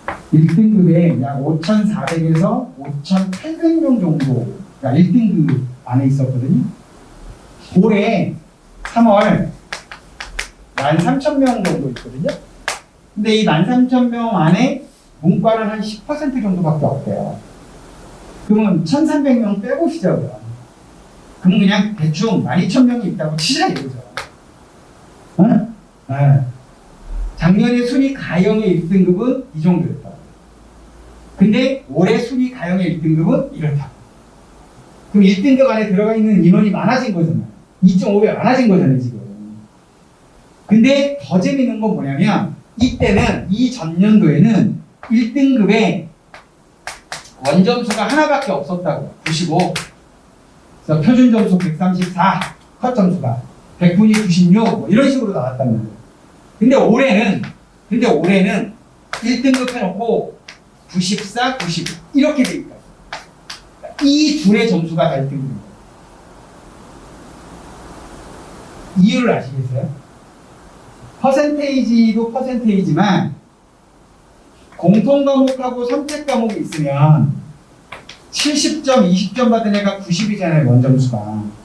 근데 68과 22도 90이잖아요. 이게 같은 점수대라고요. 그죠? 네. 그러니까 이런 일이 벌어질 수 있다는 거지, 지금 올해는. 그래서 누적 인원이 되게 많은데 문과 큰일 났어요, 그래. 문과는 제가 담임 선생님들한테 이렇게 얘기했어요. 내신 뭐 3등급 초 좋아. 최저 3만 몇 이렇게 가는 학교 있으면 적극적으로 쓰라고 했어요. 올해 제가 보기엔 최저 문과에서 맞추기 힘들 것 같아요. 많은 아이들. 네. 수학이나 영어에서. 어쨌든 그걸 방지하기 위해서는 단계별 학습이 그래서 중요한 거예요. 그래서 급하게 안 가셨으면 좋겠고요. 저는 이 얘기 꼭 했어요. 작년에 반수반 애들 거의 대부분 애들을 담임을 했었거든요. 초반에 제가 그래서 담임을 잘 안 했었는데 저 이 얘기 꼭 했어요. 이거 그냥 제가 하고 싶은 얘기가 아니에요. 네. 저는 경험치 갖고 말씀드립니다. 물리적인 시간이 절대 성적 보장의 필수 조건이 아니에요. 필요 충분 조건이긴 하겠죠. 네. 근데 저는 이거예요. 상대적으로. 네. 아니, 물리적 시간이 확보가 되면 뭐 한 5수, 6수 하면 되겠죠. 단계별 학습이 매우 중요하다라는 거. 그리고 요거예요. 이건 나중에 담임선생님이 얘기하실 거고요. 이제 수능은 익숙함에만 접근하면 안 된다라는 게, 야, 이럼에도 불구하고 아이들은 기출 갖고 공부를 해요. 국어 기출 이런 거 갖고. 물론 수업하셨던 선생님이 이렇게 연습해봐라고 적용하는 연습으로만 쓰면 괜찮아. 근데 막 시간 재놓고 풀고 연습하고 있다니까요. 의미 없다. 지문 길이도 늘었고 문항수도 늘었는데. 시즌3는 6월 28일부터, 그럼 6월 모평을 봤다는 얘기네요. 6월 28일부터 9월 5일까지죠. 9월 모평까지도 보는 거예요. 세미파이널 과정인데 수능의 흐름을 평가하는 것이 못하다. 평가하는 것이 핵심이고요. 개념적 틀을 통해서 실전에서처럼 적용하는 과정, 모평까지 실시했죠. 약점 강화 이렇게 되는 거예요. 저희는 이제 수시 상담 및 수시 지원까지 할 거고. 자, 다른 게 없어요. 문제에서 어떤 조건이 주어지고 뭘 구하라는 문제가 나오면, 자, 얘를 다시 풀어보고 이해됐어. 이거 이제 풀 수 있어. 이거 이제 알았어. 저는 이런 식으로 복습하지 말라고 얘기하는 거예요. 선생님이 이 문제는 부정적분을 활용하지 말고 정적분을 활용해서 풀어봐라고 얘기를 하셨으면, 이런 조건이 주어졌을 때는 정적분으로 가라는 거구나. 작년에 재작년인가 물어봤어요. 이 문제 부정적분으로 가면 안 돼? 된대요. 근데 이 선생님은 왜 정적분으로 가라고 얘기하셨니? 여기서 핵심. 그럼 이렇게 풀었을 때와 이렇게 풀었을 때 차이가 뭐야? 그걸 이해할 수 있어야 된다. 익숙한 게 아닌 경우가 나오면, 아까 제가 그랬잖아요. 요즘 애들은 조금 많이 멘탈이 약하다. 그런데 막혔을 때 이제 헤어나오지 못하는 거야. 내가 충분히 잘할 수 있는 역량을 갖고 있음에도 불구하고 그런 데서 무너지기 시작하더라고요. 그러면 되게 아깝잖아요. 시즌4 과정은요, 파이널 과정. 그리고 파이널이 끝나면 이제 가채점 상담도 담임 선생님들이 하실 거고요. 이거 가야 될지 말아야 될지. 그 다음에 수능 가채점 설명회도 저희 할 거고, 논술 직전 대비 특강도 이때 할 거고요. 정시 지원 이제 해야죠. 올해도 보니까 1월 초에 끝나니까 정시 지원이 마감이. 그 다음에 저희 또 학원만의 특징이죠. 다른 학원에서는 잘 안 하죠. 정시 지원 그룹별 상세 분석 설명. 그러니까 예를 들어서 나중에 저 홈페이지 오시면 1그룹 해갖고 서연고 서성아니, 2그룹 뭐 중경예시 건동홍수 이런 식으로 학교별로 그룹핑을 해가지고 지원 전략에 대한 설명을 할 거예요. 네. 저를 비롯해서 여기 담임하고 계시는 선생님들 그런 연사로 다 쓸 수 있는 역량을 가지고 계시는 분들이니까. 자, 이거 간단하게 말씀드릴게요. 제가 한 3개년 거를 한번 봐봤어요. 3개년 거를 봤더니 2019년에 재작년이죠. 3월 모의고사 전체 응시자가 38만 명이었어요. 근데 그해 수능이 46만 8천 명이었으니까 8만 4천 명이 늘었더라고. 근데 작년엔 아시겠지만 3월 교육청을 못 봤어요. 그래서 4월 거 데이터를 봤더니 32만. 그러니까 이거는 고3 애들이 줄은 게 아니고요. 3월은 좀 많이 보는데 4월 교육청 모의고사는 일부 학교는 또 안 보는 데도 있더라고요. 어쨌든 얘를 기준으로 봤을 때 수능은 41만 명이었으니까 5만 명이 줄었죠. 그래서 작년에 왜 결시율, 특히 문과 결시율이 많았거든요. 그래서 실제로 정시 데이터를 보면 상위 누적에 비해서 더 좋은 대회를 많이 봤어요. 자, 어쨌든 그래서 8만 9천 명이 증가했다. 이렇게 그래서 제가 요거하고 요거 평균치를 낸 걸 여기다 넣어봤더니 올해 3월 전체 응시자가 34만 6천 명이에요. 그럼 요 숫자를 더하면 43만 명 정도 되지 않겠냐. 근데 저는 여기서 늘면 늘지 줄진 않을 것 같아요. 왜 약대 때문에 이과 애들 반수생들이 좀 많이 나오지 않을까. 거의 뭐 1,500명? 1,600명 선 뽑으니까. 그거는 이제 응시 인원에 대한 말씀이고, 자, 이 부분이요. 여기서부터 이제 잘 보시고, 문과 없으시죠? 자연계. 보시면, 자, 수학 동일 등급 내 누적 인원이 많아졌다. 아까 말씀드렸죠?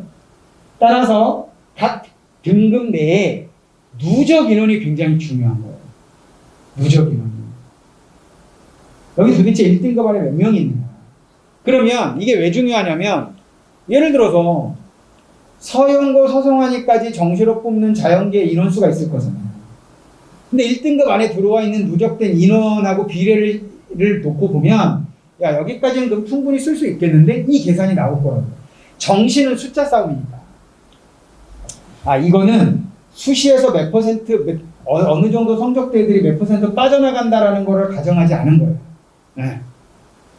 그래서 그 다음에 또한 동일한 원점수에서도 표준 점수가 다르게 나올 수 있다. 공통 과목과 선택 과목의 차이 때문에 제가 시뮬레이션을 해봤더니요. 제가 여기다 넣었나? 안 넣었어요.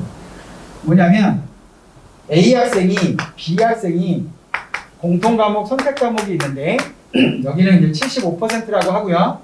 25%라고 해보자 이거죠. 배점 반영 비율을 적용해서 이 친구가 만약에 공통의 134점 표준 점수를 받고 얘를 130점을 받았다고 하면 이 표점의 합은 264잖아요. 이 친구가 130을 받고 134를 받았다고 가정하면 역시 264예요. 근데 여기에 0.75를 곱하고 여기에 0.25를 곱하는 양식이니까 그래서 얘는 성적표에 133이라는 점수가 뜨고요. 얘는 131이라는 숫자가 뜬다고요. 자, 그러면 지금 이 친구의 원점수는 같거든요. 얘하고 얘하고 더하는. 근데 공통과 선택의 점수가 다른 거잖아요. 자, 여기 보세요. 133이라는 점수는 공통하고 가까운가요? 선택하고 가까운가요? 공통하고 가깝잖아요. 얘 131은 공통하고 선택 중에 얘하고도 가깝어요. 그러니까 내가 성적표에 보이는 이 점수는 내가 만약에 만점 표점이 140이다. 근데 내가 만약에 135다. 그럼 아까 제가 뭐라고 말씀드렸냐면 이 사이에 누적 인원이 몇 명이 있는지가 중요합니다. 정시는 숫자 싸움입니다. 근데 5점 정도 벌어졌다는 얘기는 공통 과목에서 어쨌든 뭔가 틀렸다는 얘기입니다. 그러면 이거는 이제 만점이고 3등급의 점수, 3등급 안에서 제일 높은 점수가 만약에 133이다. 근데 내가 만약에 132라는 점수를 받았다면 그러면 같은 3등급 안에서 1점 정도 차이가 나는 거잖아요. 그러면 여기까지 누적 인원, 여기까지의 누적 인원을 보셔야 된다. 왜냐하면 여기까지 예를 들어서 10,000명인데 여기서 갑자기 20,000명이 될 수도 있어요. 그러니까 이런 부분들이 굉장히, 자, 이거 왜 보여드렸냐면 공통하고 선택 과목 이렇게 다 90점이잖아요. 이렇게 벌어질 수 있다라는 거예요. 그러니까 얘네들이 다 90점이긴 한데 표점이 다 달라지겠죠? 얘가 제일 유리하지 않을까요? 네. 그 다음에 요거 아까 제가 잠깐 말씀드린 거 비율은 작년하고 비슷해요. 재작년하고. 재작년 3월에 4.08이었어요. 작년은 좀 달랐고 근데 올해 4.06이잖아요. 13,985명이 있단 말이에요. 근데 잘 보세요. 이게 되게 재밌어요. 보시면 미적 선택한 애들 점수를 보시면요. 1등급 79, 80, 2등급은 68 하나고요. 3등급 54, 55. 전부 1점 정도 차이밖에 안 나죠. 근데 기아 보세요.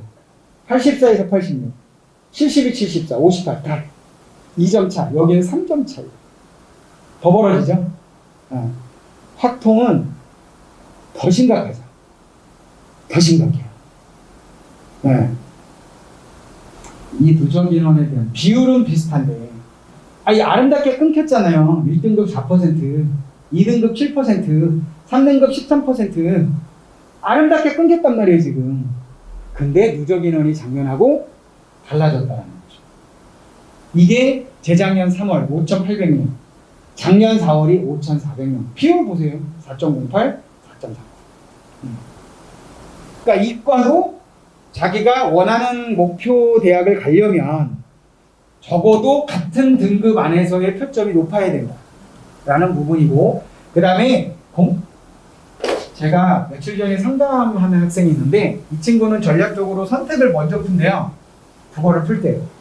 선택을 풀고 문학 풀고 독서를 푼다는데 제가 뭐라고 얘기해 줬냐면, 친구야, 공통 과목에서 네가 만약에 2개를 틀렸다고 하자. 선택 과목에서 만약에 2개를 틀렸다. 어떤 애가? 자, 보세요. 어떤 애는 공통에서 2개 틀려요. 어떤 애는 선택에서 2개 틀려. 이게 표점이 같냐고. 다를 거란 말이에요. 그러니까 틀리더라도 똑같이 2개를 틀리더라도 공통보다는 선택. 그래야 무수가 좀 적다. 왜? 배점 반영 비율이 공통이 75%니까. 네. 그런 측면 때문에 말씀드린 거예요. 자, 요거는요, 아까 제가 말씀드렸는데, 이 친구 문과 학생이거든요. 문과 학생인데, 국어가 3이었어요. 수학 1이었고, 영어 2였고, 탐구 1이었어요. 참고로 말씀드리면, 이 친구는 대학을 다니다 온 친구입니다. 네. 이렇게 3, 1, 2, 1, 2. 3, 1, 2, 1, 2. 근데 여기서 공부를 해가지고 99, 100, 98, 99. 이렇게. 그래서 아까 말씀드렸던 서울대에 간 친구고요. 자, 또 한 친구는 이번에는 수학이 3이었죠? 둘 다 영어가 2였고, 이 친구는 또 사회문화가 하나가 또 4였고. 네. 100분이 이렇게 반영고, 대체도 안 되고. 국어는 잘했는데, 수학, 영어가 좀 약했던 친구죠. 상대적으로. 아까 친구보다 조금 더 안 좋죠. 근데 이렇게 99, 99, 98, 95, 84 이렇게. 이 친구도 서울대. 이 친구도 대학까지 나온 친구예요. 네. 그러니까 이 친구는 사실 그러니까 앞에 친구는 수학을 되게 잘했어요. 그리고 그 친구 모의고사 성적 자체도 좋았어요. 근데 이 친구는 정말 별로였어요. 모의고사 때 뭐 임팩트 있게 막 저한테 막 우리 전체 학생 중에 막 등수가 앞에 있거나 그런 친구가 아니었어요. 근데 수능 딱 보고 정말 웃겼어요. 애가 왔는데 저도 왔고 앉았고 성적표를 딱 보여줬는데 둘 다 응? 막 이런 본인 느껴지세요? 뭐 이런. 이 친구는 조금 제가 좀 하나만한 얘기긴 한데, 저도 애한테 얘기했지만, 저도 이제 예전만큼 뭔가 원서를 막 공격적으로 잘 못 쓰겠더라고요. 저희 애가 수험생이어서 그랬는지 모르겠는데, 서울대를 좀 과를 낮췄었어요. 최초학이 됐죠. 연대 경제 썼고. 연대 경제도 최초학이었는데, 서울대 더 질러보자 했는데, 본인도 이제 불안한 거예요. 제가 그랬거든요. 합격했다고 했을 때. 너무 소극적으로 쓴 거 아닐까? 아니에요, 선생님. 저 겁이 많아서, 저 이걸로 충분히. 동국대에서 서울대로 바꿔 탔으면 괜찮은 거 아니에요? 그래서, 여기, 지금 저는 공식적으로는 이제 입시전략실을 지원해주는 역할을 하고, 지금 여기 담임 선생님들께서 입시든 어느 부분에서 저는 원래 제가 테마를 하나 더 넣은 게 있었어요. 입시전략실의 역할이 왜 중요하냐. 이거 조금 죄송스러운 표현인데 저희 애가 문과로 대학을 갔다가 이과로 바꿔서 지금 다시 공부하고 있거든요. 근데 엄마하고 지금 전쟁이 토요일 날 학원을 막 오후 12시에 가고 막 이래요. 정오에. 아니 좀 빨리 가서 주중에 열심히 하는 건 알겠지만 그러니까 여기서 사실 이과로 바꿔서 반수를 여기서 했었거든요. 작년에. 근데 국어일, 영어일, 지구과학일, 문과학생이었는데 지구과학 생명했거든요. 국어일, 영어일, 지구과학일, 생명이 잘했잖아요. 수학이 3위 떴어요. 확실히 좀 이과 수학은 만만치 않은 것 같아요. 근데 어쨌든 좀 아쉬웠나 봐요. 그래도 본인이 생각하기에는 그냥 넘사벽은 아닌 것 같다. 아쉬움이 있었나 봐요. 근데 이제 올 초에 그 친구는 이제 원래 들어갔던 데가 고대니까 올해 1월 달에 그 재수 조기 선발관 하고 윈터에를 대상으로 질의응답을 해줬었거든요. 저희 애처럼 융합지역 인재가 없어요. 문이과 다 했잖아요. 근데 다시 여기서 공부하려고 했더니 창피하다고. 분명히 자기한테 질문 받으러 온 애가 있었는데, 보니까 독서실 옆에, 뭐야, 이 사람이 왜 여기 있어? 이럴까봐, 딴 데서 하고 있는데, 저희 토요일까지 아침에 일찍 와야 되잖아요. 그러니까 그런 부분들이 정말 작은 거거든요. 오늘 저녁에, 저녁 식사 이제 같이 하기로 했는데, 엄마는 자꾸 이제 저한테 얘기를 하라고 그러는 거예요. 그러니까 저도 제가 보기에는 토요일, 일요일 시간을 너무 낭비하고 있어요. 그런 부분들을 조금 잘 잡아줬으면 좋겠는데 그쪽에 또 시스템이 있으니까 아무튼 그렇습니다. 그래서 아마 이제 결정하시고 앞에서 설명 들으셨겠지만 지금 대학을 다니고 있고 이런 건 중요하지 않아요. 대학 수업 얼마든지 들으실 수 있게 저희가 다 마련도 했고 담임 선생님들이 그런 부분까지 다 관리해 주시는 분들이고 그리고 제가 저희 집에서는 사실 강남 하이퍼나 강남에서가 더 가까워요. 저희가 이제 성목으로 나왔는데 제가 이과로 바꿨는데 왜 여기를 데리고 와서 반수를 시켰겠어요? 제가 맡고 있는 의치서반 애들의 수업 만족도가 나쁘지 않았어요. 아니 이 많은 애들이 제가 거의 얼추 70명 하고 있었는데 이 많은 애들이 수업 만족도가 이렇게 좋은데 굳이 제가 왜 딴 데를 보내요? 그래서 제가 담임 안 하고 지금 의치서 하고 계시는 분한테 담임은 좀 부탁을 드립니다. 그래서 성적 그렇게 또 만들어놨어요. 그래서 조금 시간적 여유가 더 있었으면 하는 아쉬움도 있지만 그건 뭐 지나간 거니까 소용없고 그래서 올해 또 다시 하는데 그러니까 이런 거죠. 조금 더 막 공격적으로 해줬으면 좋겠는데라는 아쉬움. 여기는 그런 부분들은 어쨌든 담임 선생님도 그렇고 학원 시스템 자체가 그렇게 독서실이라는 분위기에서 강력하게 또 드라이브를 걸고 있으니까 닦여주시면 저희 또 그동안 해왔던 거 이상으로 열심히 또 지도해서 결과 잘 만들어낼 수 있도록 그렇게 하겠습니다. 네, 감사합니다. 여기까지 하겠습니다. 네. 네네네. 네. 아니요, 새롭게 시작하는 겁니다. 그럼 선생님 개념 수업을 더 짧게 그런 걸 해주시는 건가요? 새로 다시 시작하는 거예요? 새로. 그러니까 저희가 거기 저희 재수정규반 브로셔 보시면 중간쯤 한 페이지 넘기시면 시즌 총 4번이 있어요. 시즌 1에 제가 만약에 문학을 하잖아요. 그럼 문학 수업이 끝나는 거예요. 시즌 1은 그럼 수업이 다 끝났고 끝났죠? 근데 제가 시즌 2에도 문학 기본을 또 해요. 그러면 또 니네 시즌 1에서 문학 수업 들었지? 이 개념이 아닌 거예요. 새롭게 시작을 하는 거예요. 그러면 만들어져가지고. 아니요. 그건 자, 저희는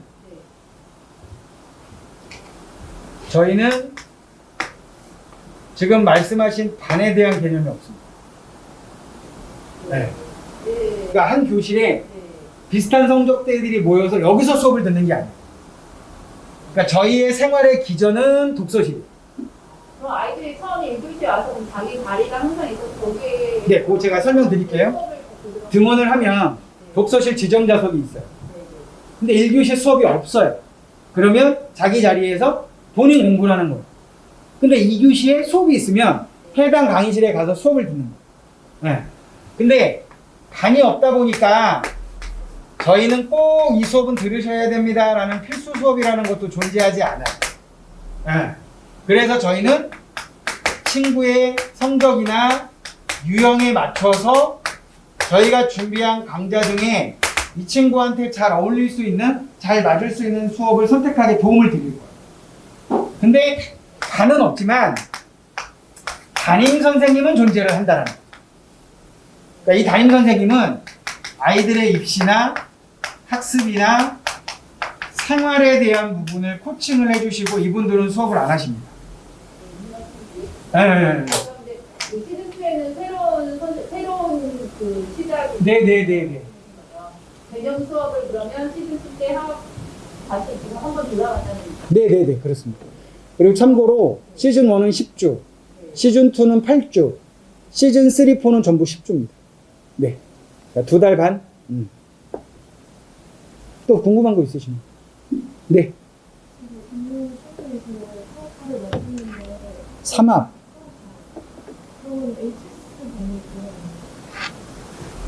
아니죠. 아, 삼합사. 그렇죠. 네. 그거는 거기 책에 보시면 시즌 바로 옆에 보시면 여기에서 요 조건이 있잖아요. 요거에 해당하는 등급을 보시면 수능과 9월이죠. 6월은 요 밑에 칸이죠. 그것만 비교해봐서 본인 성적도 딱 놓고 거기다 독서 참고 하나에서 삼합 받아. 그럼 이렇게 돼요. 참고로 여기 말하는 등급은 이 전체가 아니고 요거에 해당하는 장학.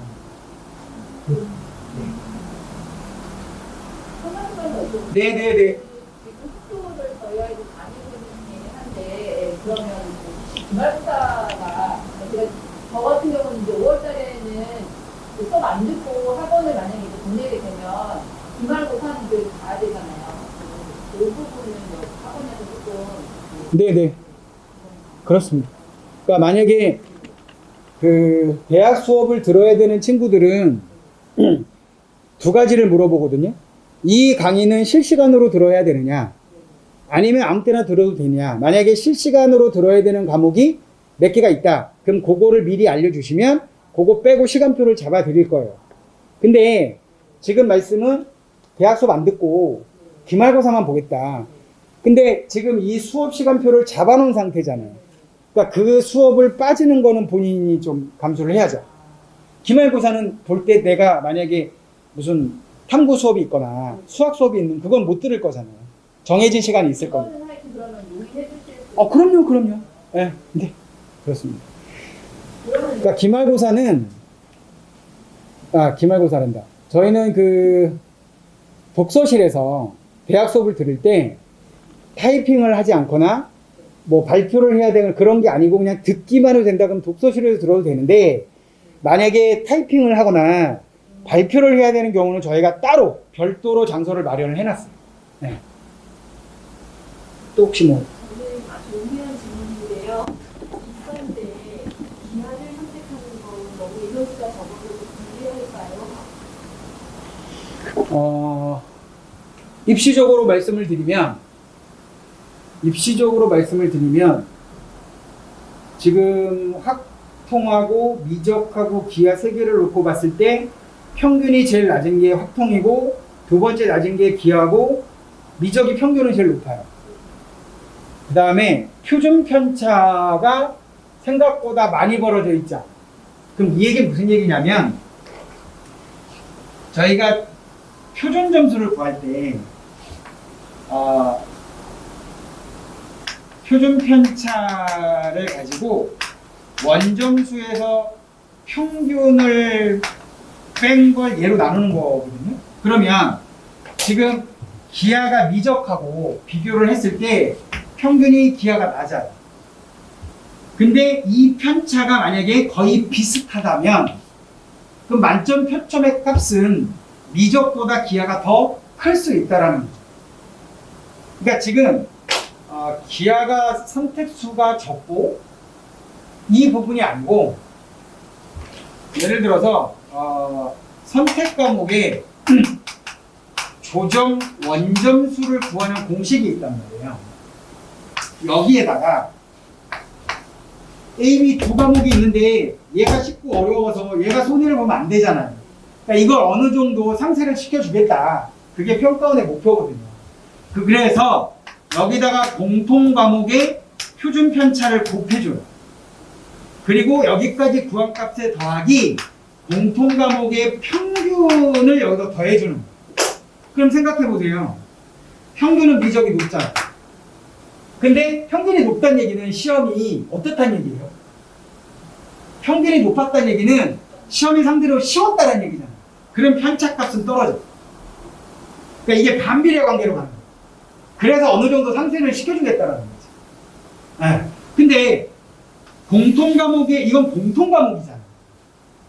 그러니까 이걸 왜 넣는 거냐면 이런 거예요. 미적과 기하가 있는데 선택 과목 점수만 가지고 따로 표점이 나오고 따로 표점이 나오면 당연히 얘가 유리할 수 있겠죠.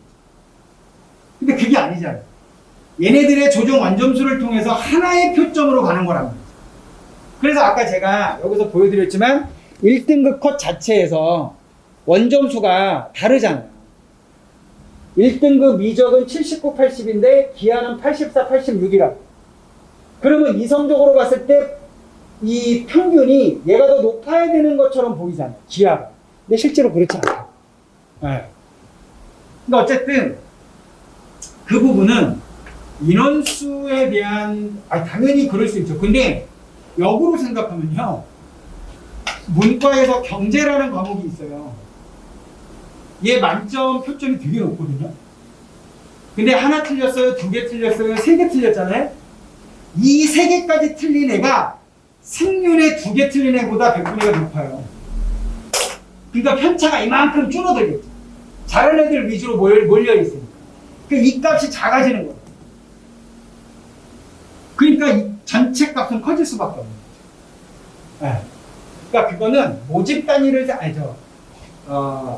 저희가 결정할 문제가 아니라는 게 어차피 미적 본 아이들, 기하를 선택한 아이들이 있는데 얘만 가지고 표점을 달리하면 안 되니까 얘네들의 집단성을 파악하기 위해서 공통 과목. 그러니까 미적 선택한 애들끼리 이게 20만 명이다. 그럼 20만 명의 공통의 평균치를 이제 뽑아보는 거예요. 그러면 아마도 집단성은 얘네들이 조금 더 높지 않을까라는 생각은 할 수 있어요. 네. 근데 그건 몰라요. 어차피 이 집단성은 여기서 공부하는 애들이 나오는 거지. 그러니까 우리 왜 학교 다닐 때 내신 보시면 1학년 1학기 때 내가 80점인데 평균이 70이었어요. 표준 편차가 10이라고 해보자고. 근데 1학년 2학기 때 내 원점수는 80인데 평균이 60으로 떨어졌고 편차가 15까지 벌었다고 생각을 하면 나는 원점수가 똑같잖아요. 근데 문제는 뭐냐면 평균이 떨어졌거든. 이 점수는 똑같이 보이지만 똑같이 2등급이라고 해볼게요. 등급도 똑같고 원점수도 똑같지만 이 친구의 성취도는 같은 값이 아니라는 거예요. 시험이 어려워진 거잖아. 평균이 떨어졌으니까. 시험이 어려운데 원점수를 그대로 유지하고 있다는 얘기는 잘했다는 얘기예요. 상대적으로. 그러면 얘의 성취도 값은 1이에요. 여기서 1 빼면 10이죠. 그걸 10으로 나누면 1이라고. 근데 여기 20이잖아. 그럼 1점 몇 이렇게 나오겠죠. 성취도 값은 Z 점수라고 하는데 그 점수 값은 얘가 더 좋다는 거예요. 근데 제가 지금 드릴 말씀은 뭐냐면 내 노력으로 할 수 있는 건 뭐밖에 없냐면 얘밖에 없다라는 거예요, 지금. 얘를 내가 어떻게 할 거야? 그러니까 올해 기하 선택한 애들의 집단성이 어떠하냐에 따라서 그 결과치는 달라질 수밖에 없다. 그래서 그 데이터는 이거는 지금 재수생이 빠져 있는 거죠. 그래서 6월 모평 보고 얘처럼 한국교육과정평가원에서 성적 자료를 줄 거예요. 공개를 할 거라고. 그 자료를 이제 봐야 되는 거예요. 아, 확실히 미적 선택한 애들이 훨씬 집단성이 좋구나. 수학에 대한. 그 국어도 마찬가지죠. 상식적으로 생각하면 엄매 선택한 애들이 공부를 더 잘할 거라고요. 근데 이번에 보니까 화작보다 화작 평균은 1점 차이에요. 화작이 예를 들어서 58이면 엄매가 59였다고. 근데 재밌는 일이 벌어졌어요. 화작의 표준 편차는 20이 안 넘었거든요. 근데 언어와 매체의 편차는 23이에요. 이유가 뭘까요? 이유가 뭐라고 생각하세요? 이건 수학하고 좀 다른 게 쉽게 생각하실 수 있어요. 화작이 표준 편차가 저는 어떤 생각을 했냐면 시험 보기 전에 화작문은 공부 잘하고 공부 못하는 애들의 편차가 클 것이다 라고 생각했어요. 그래서 언어와 매체가 훨씬 편차가 적지 않을까라고 생각했어요. 근데 반대가 나왔단 말이에요. 이유는 한 가지예요. 아직 언어와 매체를 선택한 아이들이 문법과 관련된 공부를 덜 했을 것이다. 두 번째, 화작문하고 언어와 매체를 놓고 봤을 때 똑같이 공부를 안 했다고 가정하면 화작문은 공부를 안 해도 두두두두두 풀 수 있어요. 근데 문법은 공부를 안 하면 접근이 안 되거든. 예. 그러니까 확실히 아직은 언어와 매체의 평균이 높거든요. 편차가 좀 커지긴 하지만 저는 두 가지라고 봅니다. 언어와 매체를 일단 선택을 해서 보는데 공부를 하다가 안 되겠어요. 분명히 화작문으로 넘어가는 애들이 더 늘 것이다. 두 번째, 아마 6월하고 3월하고 비교를 해보면 평균과 편차가 지금하고는 달라질 것이다. 언어와 매체. 화작문은 크게 달라질 것 같지 않아요. 상대적으로. 그러니까 이거는 누가 더 유리하고 이런 문제가 아니에요. 전 그래서 지난 겨울에 설명회 할 때 그랬어요. 막 어떤 계산식 보여드리고 시뮬레이션 막 수치 보여드리면서 뭐라 그랬냐면, 자, 이렇게 나왔을 때 저렇게 나왔으면 미적이 더 유리한 거고 이렇게 나오면 기하가 더 유리한 거다. 근데 문제는 집단성을 아직 우리는 모른다. 그러니까 제 결론은 뭐냐면 뭘 선택할까를 가지고 고민하지 마시라. 그 고민할 시간에 얘를 어떻게 하면 더 맞출 수 있을까를 하자라는 거죠. 아니 6월 봤는데 안 되겠다 그래서 미적 헤드가 갑자기 기하로 바꾼다고요? 국어는 바꿔도 돼요. 엄매에서 화작으로 가는 건 괜찮거든. 근데 수학은 전 아니라고 봐요. 그러니까 숫자나 이런 거는 그걸 가지고 예상하기에는 좀 힘들 것 같아요. 근데 아마 지금 4월 학평까지 봤는데 4월 학평은 아직 성적표가 안 나왔거든요. 그러니까 두 개를 보면 어느 정도 흐름은 조금 보일 것 같긴 해요. 집단성이라는 게. 근데 아직 초반이에요. 아시겠지만 3월 학평은 시험 범위가 고3 범위가 아니거든요. 그러니까 6월 달 보셔야 될 것 같아요. 되셨나요? 또? 되셨어요? 네네, 됐는데 친구들? 이건 한 가지 이건 좀 아버님 질문이긴 한데 5월에 어차피 시작할 거면 6월 그 달에 시작하는 겁니다. 5월 달에 빨리 시작하는 게 맞겠지. 사실은 저희는 이제 그 기말 이렇게 마치고 6월 달에 하려고 생각하고 있었는데 근데 기말고사가 6월에 있는데? 6월 18일이면 끝나더라고요. 그래요? 빨리 끝나네? 중간고사 참? 아니, 기말이지, 기말. 네, 기말이 6월 18일 이전에 저희 아이가 다니는 학교 같은 건 아무리가 그래요? 그렇게 하고 이제 그때부터 가겠다고 했는데 근데 그 부분은 네. 제가 뭐 얘기를 드리는 것보다는 학생과 부모님의 선택의 문제인 것 같아요. 저희 애는 참고로 아까 반수 말씀드렸잖아요. 중간고사까지 보고 5월 달부터 학사 경고 감안하고 그리고 왔어요. 그건 선택이에요. 저는 이제 속이 상한 거죠. 효율성 그럼요. 판단이 잘안 서서. 그리고 올해는 이과 학생들은 아까 잠깐 데이터도 보여드렸지만